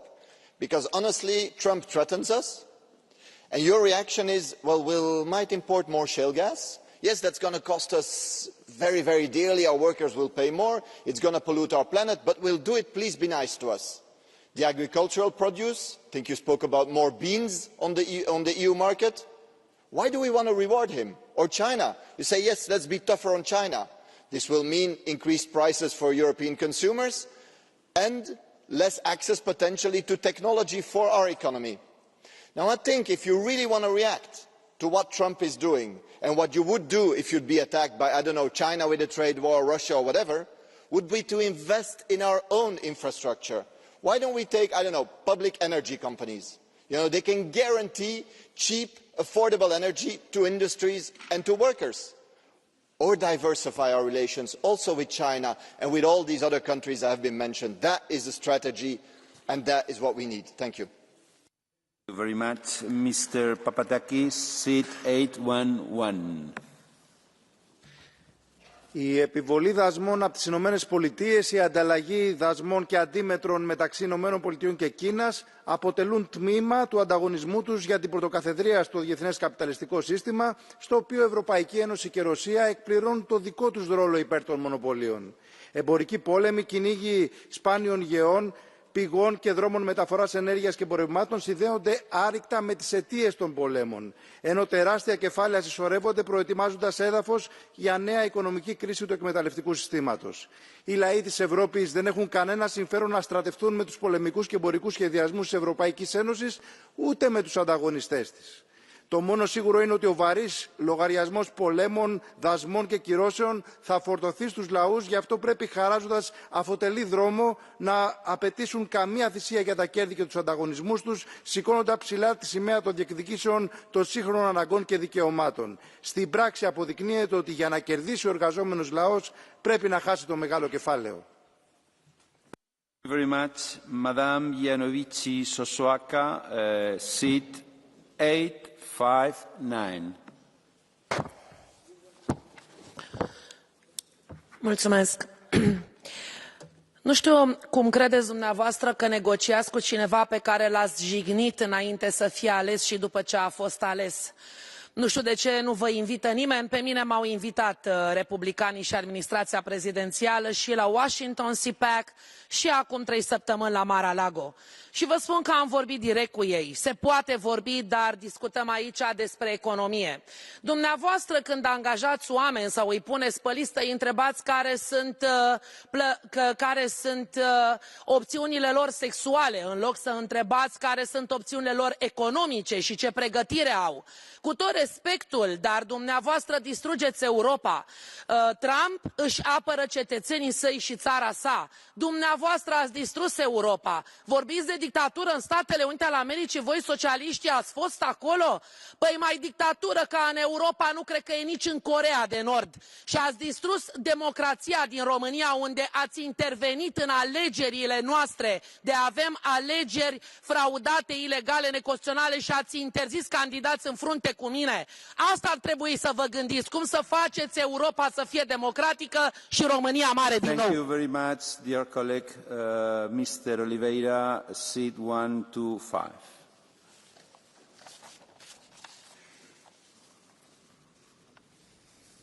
Obrigado, Presidente.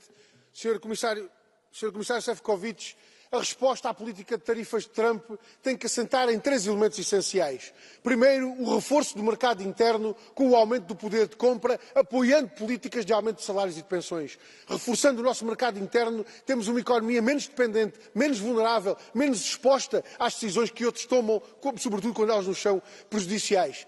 Em segundo lugar, precisamos de desenvolver as nossas capacidades produtivas, particularmente com uma política de reindustrialização e de incorporação de ciência e tecnologia na produção das nossas empresas, para garantir que também assim ficamos menos vulneráveis e menos dependentes às decisões de política económica e comercial que outros tomam, nomeadamente quando decidem aumentar tarifas não apenas sobre bens, mas também sobre matérias-primas. Em terceiro lugar, é absolutamente essencial termos uma política comercial diversificada, com acordos de comércio que não sacrifiquem as economias e os interesses dos pequenos países face aos interesses das grandes potências e que, sobretudo, permitam encontrar formas adequadas de desenvolvimento económico na base de relações internacionais de cooperação. Esse é o caminho que deve ser seguido, não da subserviência aos Estados Unidos e à administração de Trump.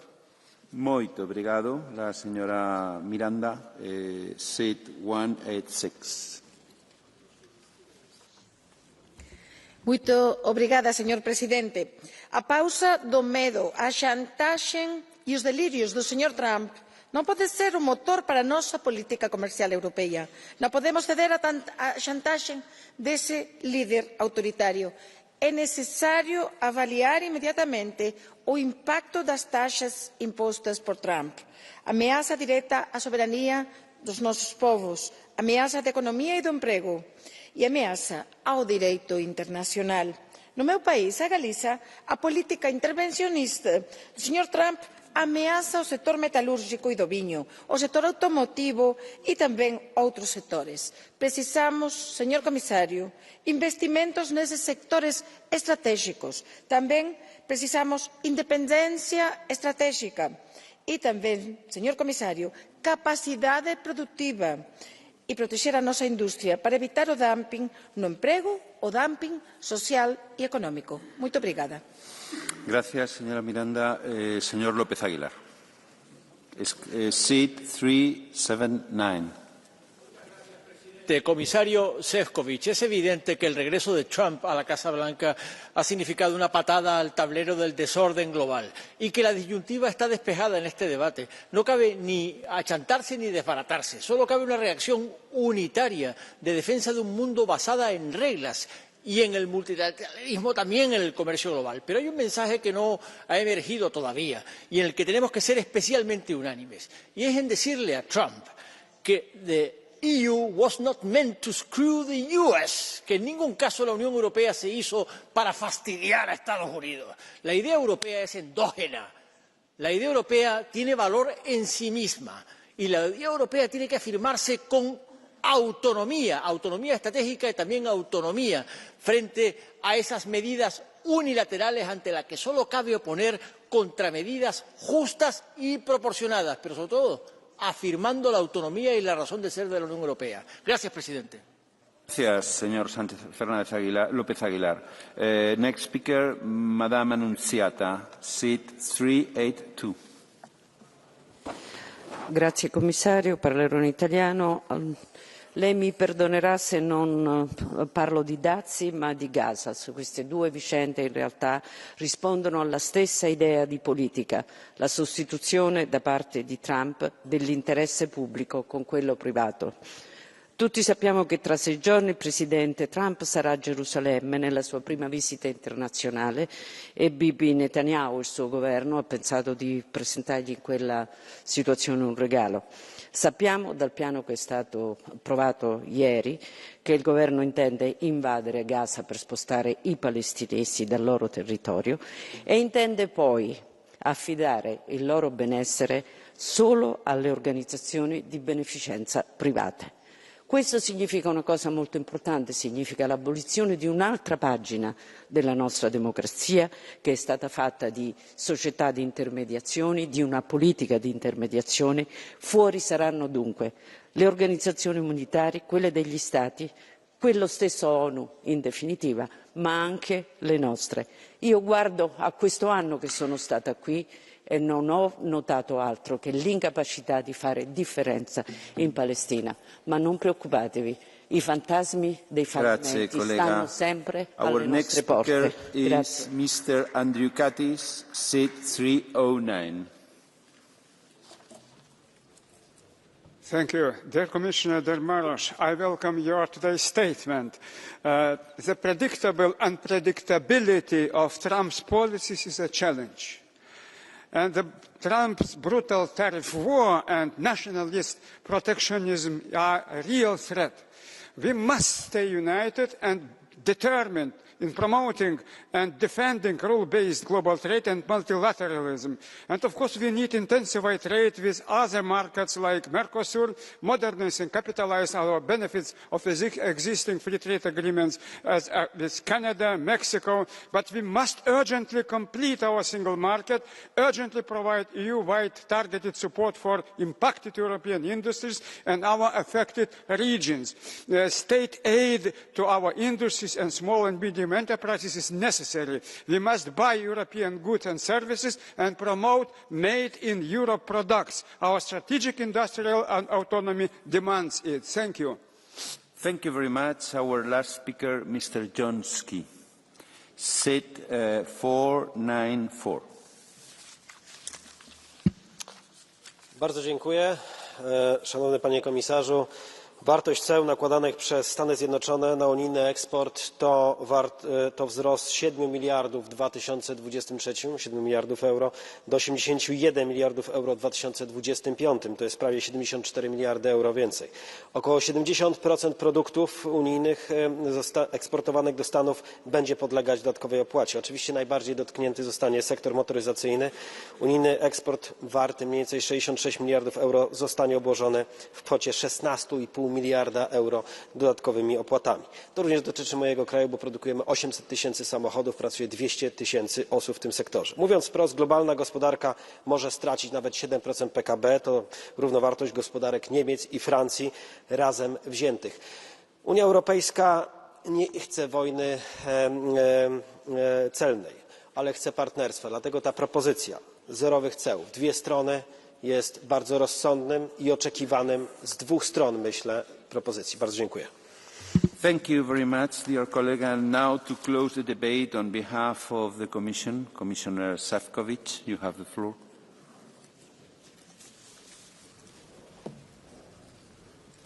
Thank you very much, Mr. President, Honourable Minister, Honourable Members of the European Parliament. First and foremost, Mr. President, I would like to thank you for organising the work of this House in a way that we can have regular debates on the issue of strategic importance. Yesterday, I think we had an excellent debate on the future relationship with the United Kingdom. Today we are discussing how we should advance our negotiations and relationship with the United States of America. And I see that Chairman Lange is here. I also would like to appreciate the almost permanent interaction with the INTA committee and with all relevant committees, because clearly this is such an important issue that we have to act united, we have to work together, and we have to be properly informed, and we always seek, of course, the input and guidance from the European Parliament in these very important issues. Today's debate was one of the most profound, also one of the longest, which just reflects the importance of the topic we are discussing. And I really would like to thank all of you, because I think overall impression I've got is that we understand each other very much on how to pursue what I would describe a four-pillar policy. First one, Mr. Warborn mentioned it, but a lot of other colleagues, Mr. Procaccini, Mr. Kals, Madame Vedren, that we should use every opportunity to engage with our American partners, to negotiate and to look for fair, and I would underline balanced solution.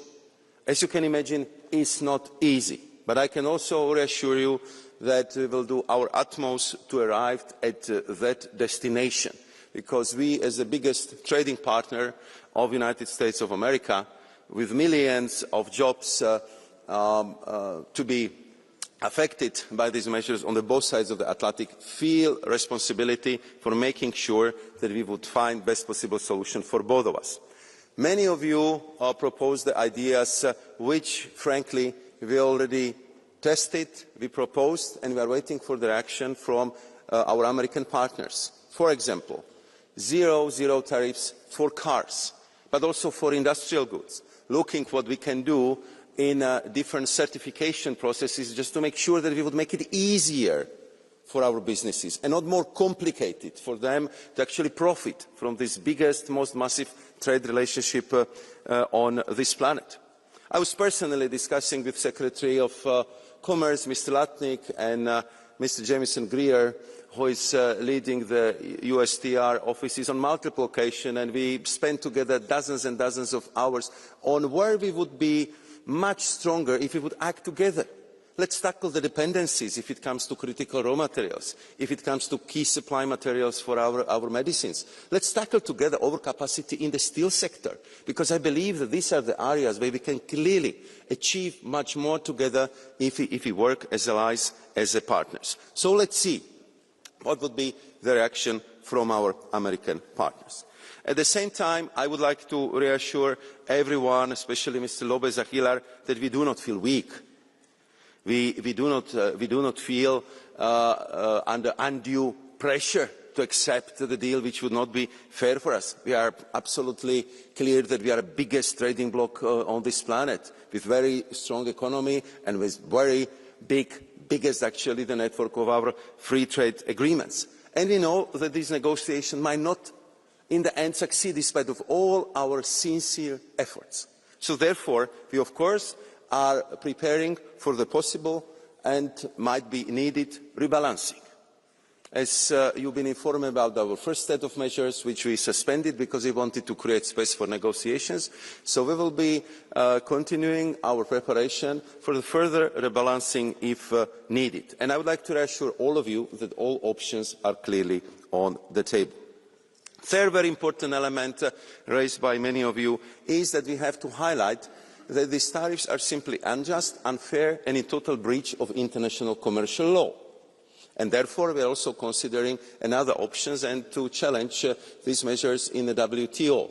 So we are fully aware how important this is, and I think that all trading world is looking at making sure that we will come back to the rules-based international trade, to respect of the rules for all of us, because this is how the international trade should function in the future.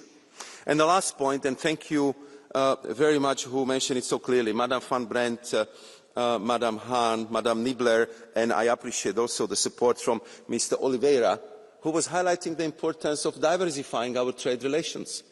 We have to make sure that we would get the most out of 87% of the global trade.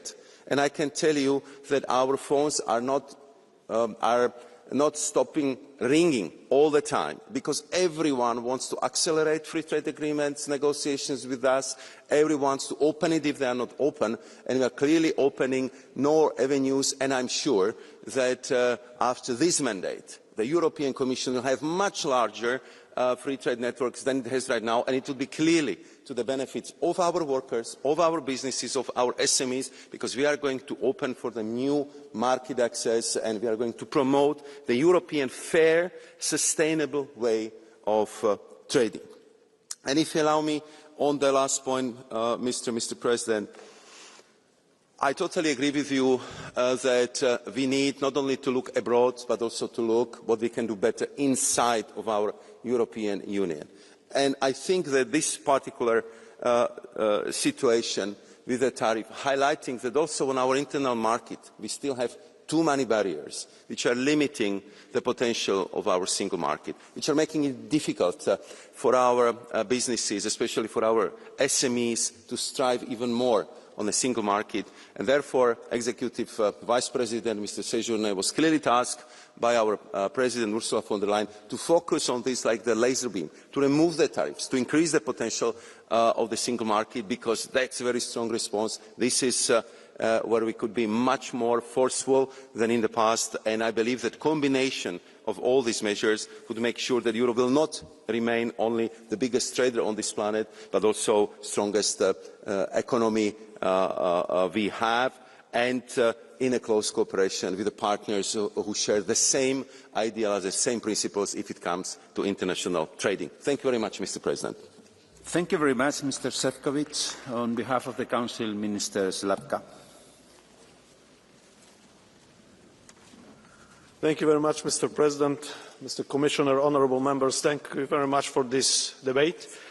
Despite current difficulties, the US is our strategic partner and ally, and our trade and investment relationship remains a key importance.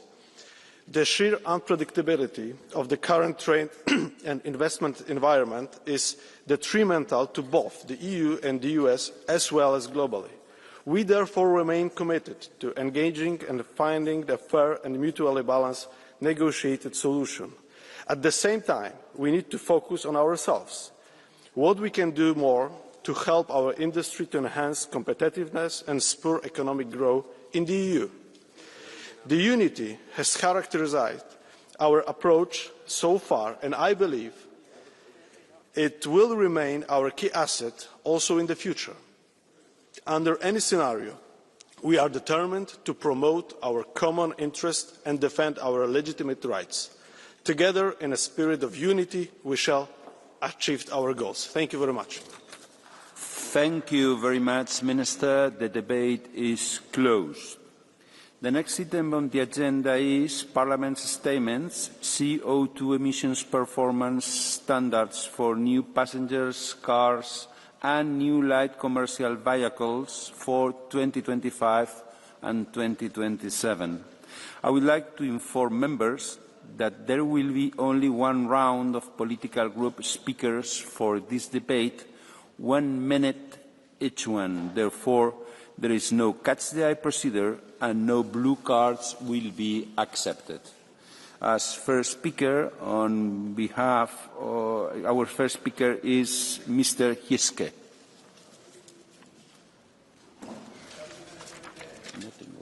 Liebe Kolleginnen und Kollegen, die Automobilindustrie ist ein Eckpfeiler unserer europäischen Industrie. Rund 13,8 Millionen Menschen arbeiten im Sektor und erwirtschaften 7% des Bruttoinlandsproduktes.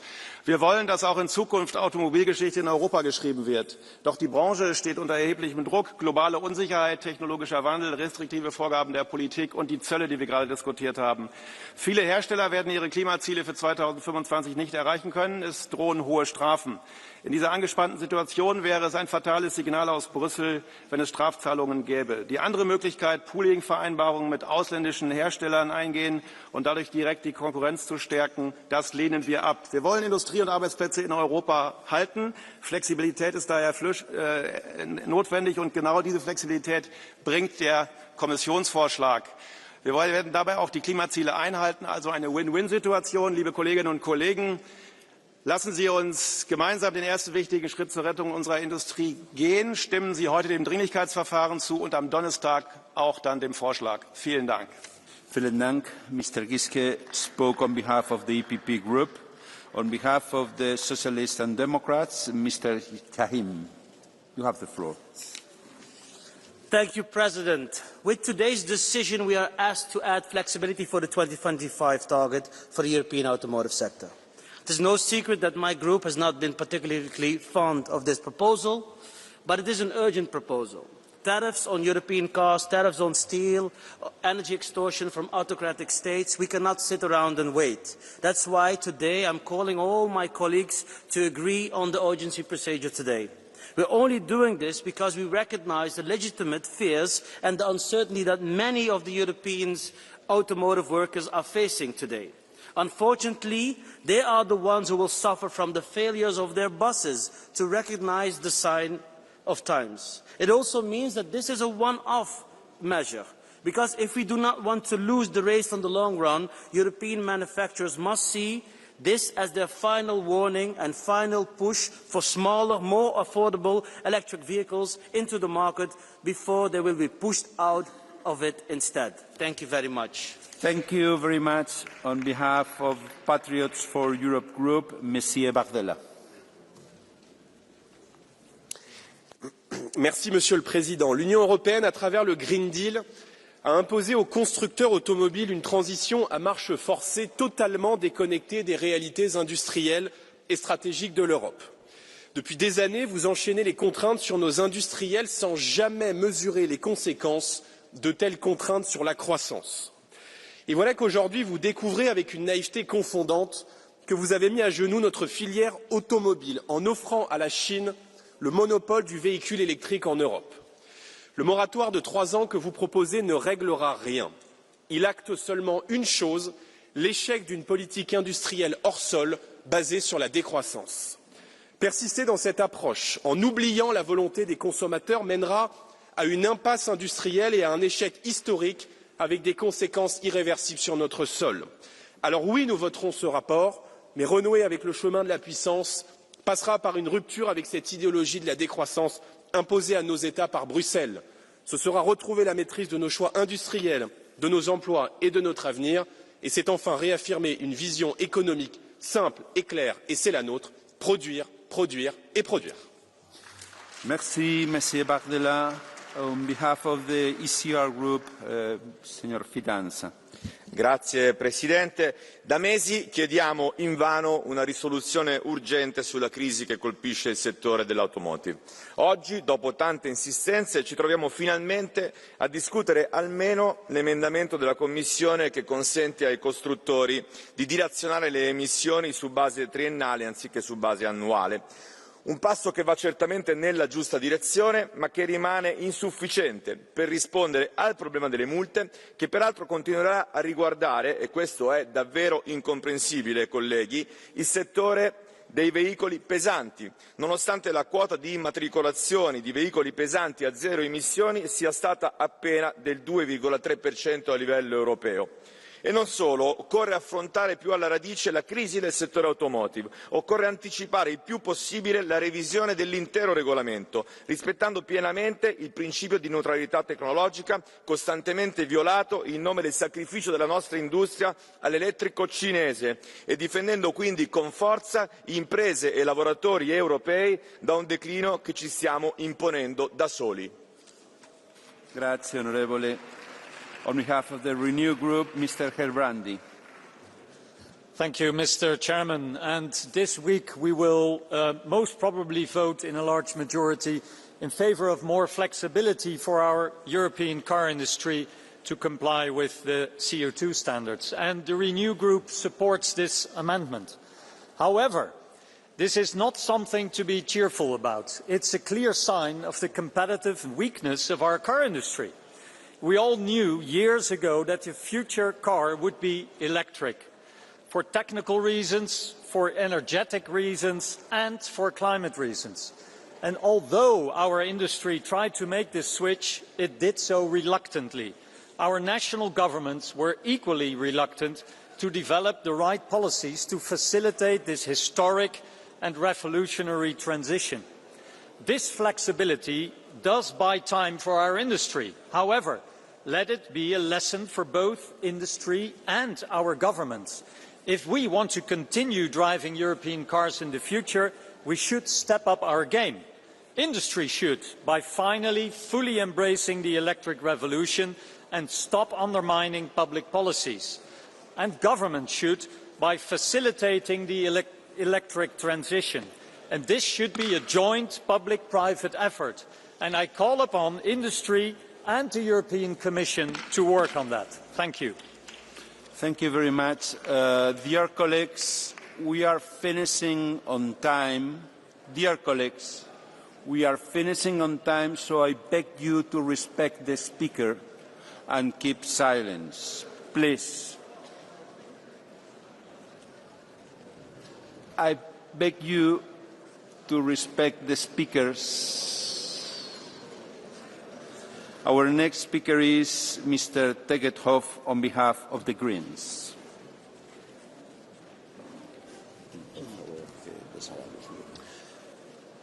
Imagine the electric vehicle market as a football match, EU against the rest of the world.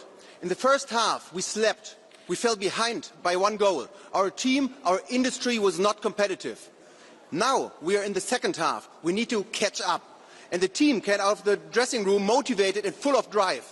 The sales numbers in 2025 for electric vehicles are reaching record highs. And despite a clear strategy, suddenly the coach is waving the team in the opposite direction, letting go their own strategy and goals and creating huge uncertainty for the sector, emitting another tens of megatons of CO2 emissions, having to import another billions of euros worth of fossil fuels, slowing down the momentum to finally get small, cheap European electric vehicles on the market that we desperately need to score a goal. This proposal leaves us even further behind. Soon, China will control the entire battery and charging supply chain. The new score is 0-2, and the coach is standing at the sideline, dancing and cheering loudly. What a disgrace.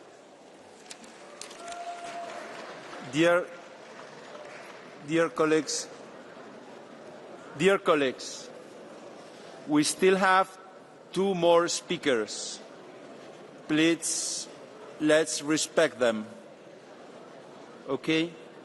And then we will be able to begin the vote. Mr. Clausen, you have the floor.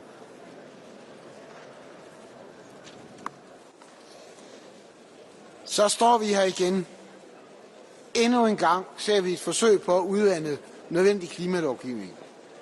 Det vil straffe de firmaer, der har satset på elbiler, og svække tiltroen til EU-politikken. Når man hele tiden udvander og udsætter de grønne initiativer, hvorfor skal man så investere i at leve op til kravene? Men endnu værre, så forsøger man endnu en gang at haste det igennem, uden mulighed for en ordentlig debat eller granskning. Det er for dårligt. Vi taler om EU-lovgivning, et flertal i EU-parlamentet, samt EU-landene blev enige om så sent som i 2023. Jeg ved godt, at der lige nu er en konkurrence i gang om, hvor hurtigt vi kan løbe fra vores egne løfter om, at EU skal stå i spidsen for den grønne omstilling. Men det kapløb mod bunden behøver vi andre ikke at deltage i. Så kære kolleger, sig klart nej til at udvande vores allerede spinkle klimalovgivning, og sig nej til at haste noget så vigtigt igennem. Thank you, dear colleague. And our last speaker, Mr. Drosse. You have the floor. Mr. Präsident, verehrte Kollegen, diese Verordnung ist ein erstklassiges Beispiel für grüne Weltfremdheit und EU-Bürokratie. Um diese 54 Seiten zu durchdringen, bräuchte man 3 Dinge: einen Fachanwalt für Umweltrecht, einen Mathematikprofessor und einen Sprachwissenschaftler. Um zum Beispiel den Begriff spezifische CO2-Emissionen in Artikel 3 zu begreifen, muss man erst 5, ich wiederhole, 5 andere EU-Verordnungen lesen. Begründet wird all dieser beinhaltete Unsinn übrigens wie folgt. Zum Beispiel in Artikel 1 heißt es, dass diese Verordnung beiträgt zum reibungslosen Funktionieren des Binnenmarktes. Also Humor, meine Kollegen, haben die Verfasser offenbar ganz offensichtlich. Der Binnenmarkt funktioniert, wird er erstens marktwirtschaftlich organisiert und zweitens, wenn Menschen und Unternehmen nicht ständig genervt werden mit immer neuen sinnlosen Vorschriften, zum Beispiel überflüssige Meldeanweisungen wie in dieser Verordnung. Die Verordnung ist übergriffig, überbürokratisch und gängelt Unternehmen und Privatpersonen. Daher weg mit allen Emissionsverordnungen, weg damit. Und zum Schluss: Es ist gut, dass der Wahllügner Friedrich Merz nicht zum Kanzler gewählt wurde. Ich hoffe, es bleibt dabei. Friedrich Merz würde Deutschland damit einen Dienst erweisen. Vielen Dank. Vielen Dank. The debate is closed.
Bien.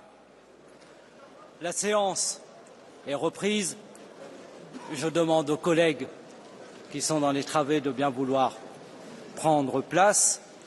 Et nous passons dans quelques secondes à présent au vote sur le premier rapport qui concerne la demande de décision d'urgence de la part des groupes ECR et PPE, socialistes et démocrates, Renew, sur les normes de performance en matière d'émissions de CO2 pour les voitures particulières neuves et pour les véhicules utilitaires légers neufs pour les années 2025 à 2027. Je donne la parole à M. Kroutilek pour s'exprimer pour la décision d'urgence. Chers collègues, vous avez la parole.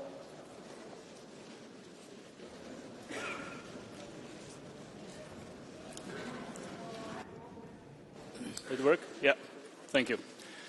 Mr. President, dear colleagues, the targeted amendment to Regulation number 631 from 2019, published on 1st of April, introduces urgently needed compliance flexibility for manufacturers of new passenger cars and light commercial vehicles for the next few years. It allows manufacturers to average fleet CO2 emissions over a longer period rather than annually. In light of the relevance of the amendment and the need to provide immediate solution to the need of the European automotive sector, the ECR Group calls for application of the urgent procedure under Rule 170, paragraph 6, and the swift adoption and implementation of the proposal. Thank you. Merci beaucoup. Nous passons à présent au vote sur la demande de décision d'urgence. Qui est pour? Qui est contre? Qui s'abstient? Adopté. La demande de décision est approuvée et le vote aura lieu le jeudi 8 mai. Les délais seront les suivants. Pour les amendements, mercredi 7 mai à 13 h et vote par division et vote séparé, mercredi 7 mai à 19 h. Nous passons à présent à la demande de décision d'urgence de la part de la commission Envie sur le statut de protection du loup. Je donne la parole à Monsieur Everding pour s'exprimer contre la décision d'urgence, à moins qu'il y ait un membre qui souhaite s'exprimer en faveur, à qui je donnerai la parole en premier. Y a-t-il une demande pour? Non. La parole est à Monsieur Everding.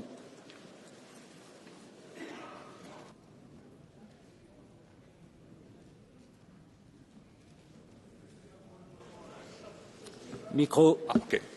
Vielen Dank, Herr Präsident. Liebe Kolleginnen und Kollegen, ich berufe mich hier ganz klar auf Artikel 170 unserer Geschäftsordnung, denn es gibt zum einen keinen Grund, der für die Dringlichkeit dieses Prozesses spricht. Und zum anderen liegt die Zuständigkeit gemäß Artikel 19 der Habitatsrichtlinie ganz klar beim Rat und nicht beim Parlament.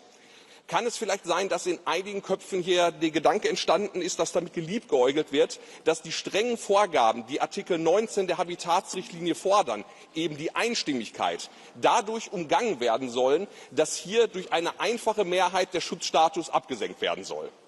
Die Wissenschaft ist sich absolut klar einig. Die Erholung des Wolfes ist nach wie vor fragil. Und bevor man auch nur ansatzweise darüber nachdenkt, den Schutzstatus einer Schlüsselspezies zu senken, muss der Erhaltungszustand erst einmal wissenschaftlich bestätigt werden. Und davon, liebe Kolleginnen und Kollegen, sind wir noch ganz weit entfernt. Und zudem gibt es auch zahlreiche juristische Expertisen, die hier sagen, dass wir hier die falsche Vorgehensweise anwenden werden. Und deswegen vielen Dank, dass Sie meinen Einwand berücksichtigen und dass dies keine Dringlichkeit ist und dass wir grundsätzlich nicht darüber abstimmen. Vielen Dank. Merci beaucoup, chers collègues. Nous passons à présent au vote sur la demande de décision d'urgence. Qui est pour? Qui est contre? Qui s'abstient? La demande de décision est approuvée.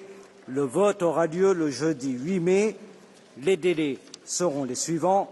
Pour les amendements, mercredi 7 mai à 13 h. Pour les votes par division et vote séparé, mercredi 7 mai à 19 h. Nous en venons à présent à la demande de décision d'urgence de la part de la commission Econ sur les modifications du règlement sur les exigences de fonds propres en ce qui concerne les opérations de financement sur titre, conformément au ratio de financement stable net. Nous passons immédiatement au vote. Qui est pour? Qui est contre? Qui s'abstient? La demande de décision d'urgence est approuvée. Le vote aura lieu lors de la prochaine session. Rapport de Madame Thiera sur la demande de levée d'immunité de Monsieur Petr Bistron. Qui est pour? Qui est contre? Qui s'abstient? La décision est approuvée. Rapport de Madame Thiera sur la demande de levée d'immunité de Petras Grajoulis. Proposition de décision. Qui est pour? Qui est contre? Qui s'abstient? Adopté. Nous en venons à présent au rapport de Monsieur Jalimas sur la demande de levée de l'immunité de Gregors Braun. Qui est pour? Qui est contre? Qui s'abstient? Adopté. Rapport de M. Gozzi sur l'instrument pour le développement et la croissance des régions frontalières, Bridge for EU. Je donne la parole à notre rapporteur, M. Gozzi, pour 2 minutes.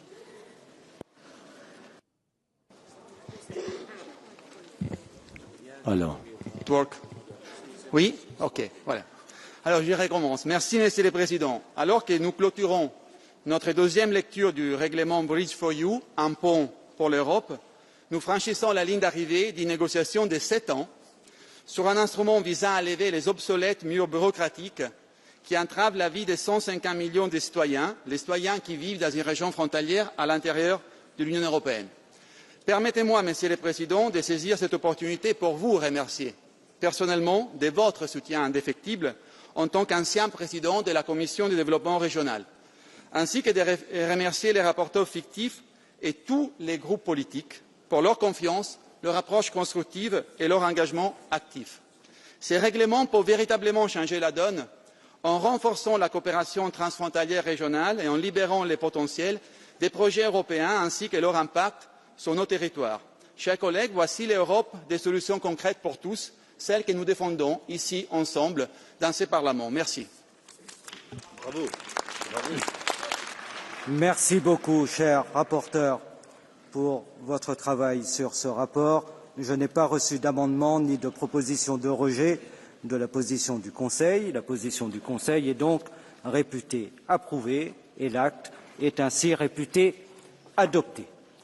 Rapport de M. Fernandez sur le champ d'application des règles applicables aux indices de référence et certaines obligations d'information.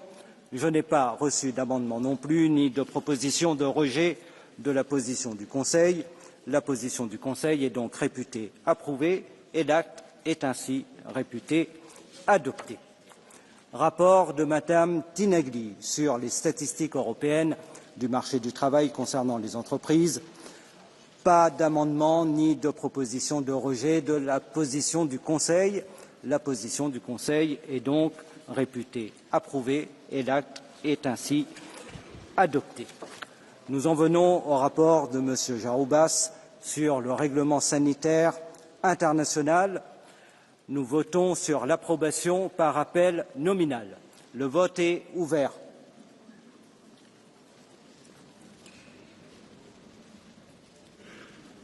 Le vote est clos.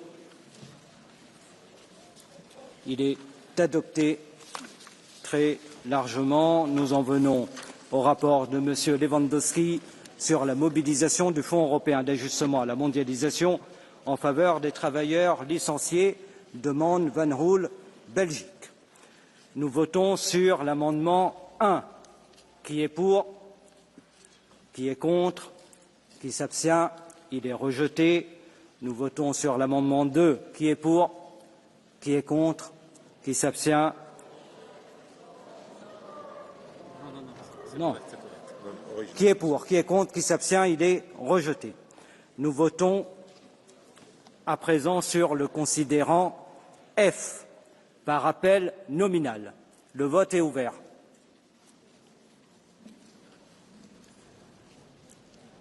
Le vote est clos. Il est adopté. Nous votons à présent l'amendement 3. Qui est pour? Qui est contre? Qui s'abstient? Il est rejeté et nous votons sur la résolution par appel nominal. Qui est pour? Le vote est ouvert. Le vote est clos. Il est adopté. Rapport de M. Boyer sur la protection des intérêts financiers de l'Union européenne, lutte contre la fraude, rapport annuel 2023.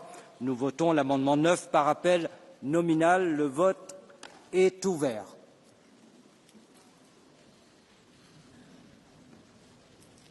Le vote est clos. Il est adopté. Il est rejeté. Vote sur l'amendement 10. Qui est pour?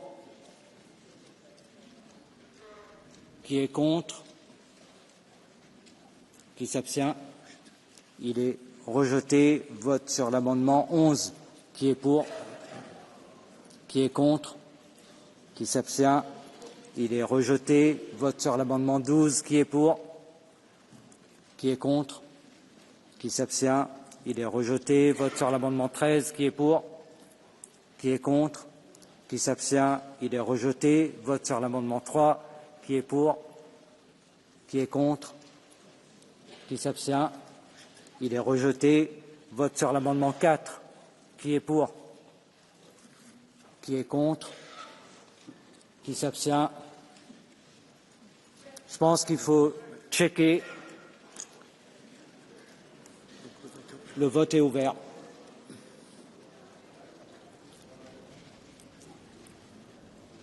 Le vote est clos. Il est adopté. Vote sur l'amendement 5. Qui est pour? Qui est contre? Qui s'abstient? Il est adopté. Vote sur l'amendement 1. Qui est pour? Qui est contre? Qui s'abstient? On va checker et ouvrir le vote. Le vote est ouvert. Le vote est clos. Il est rejeté. Nous votons donc sur l'amendement 19. Qui est pour? Qui est contre?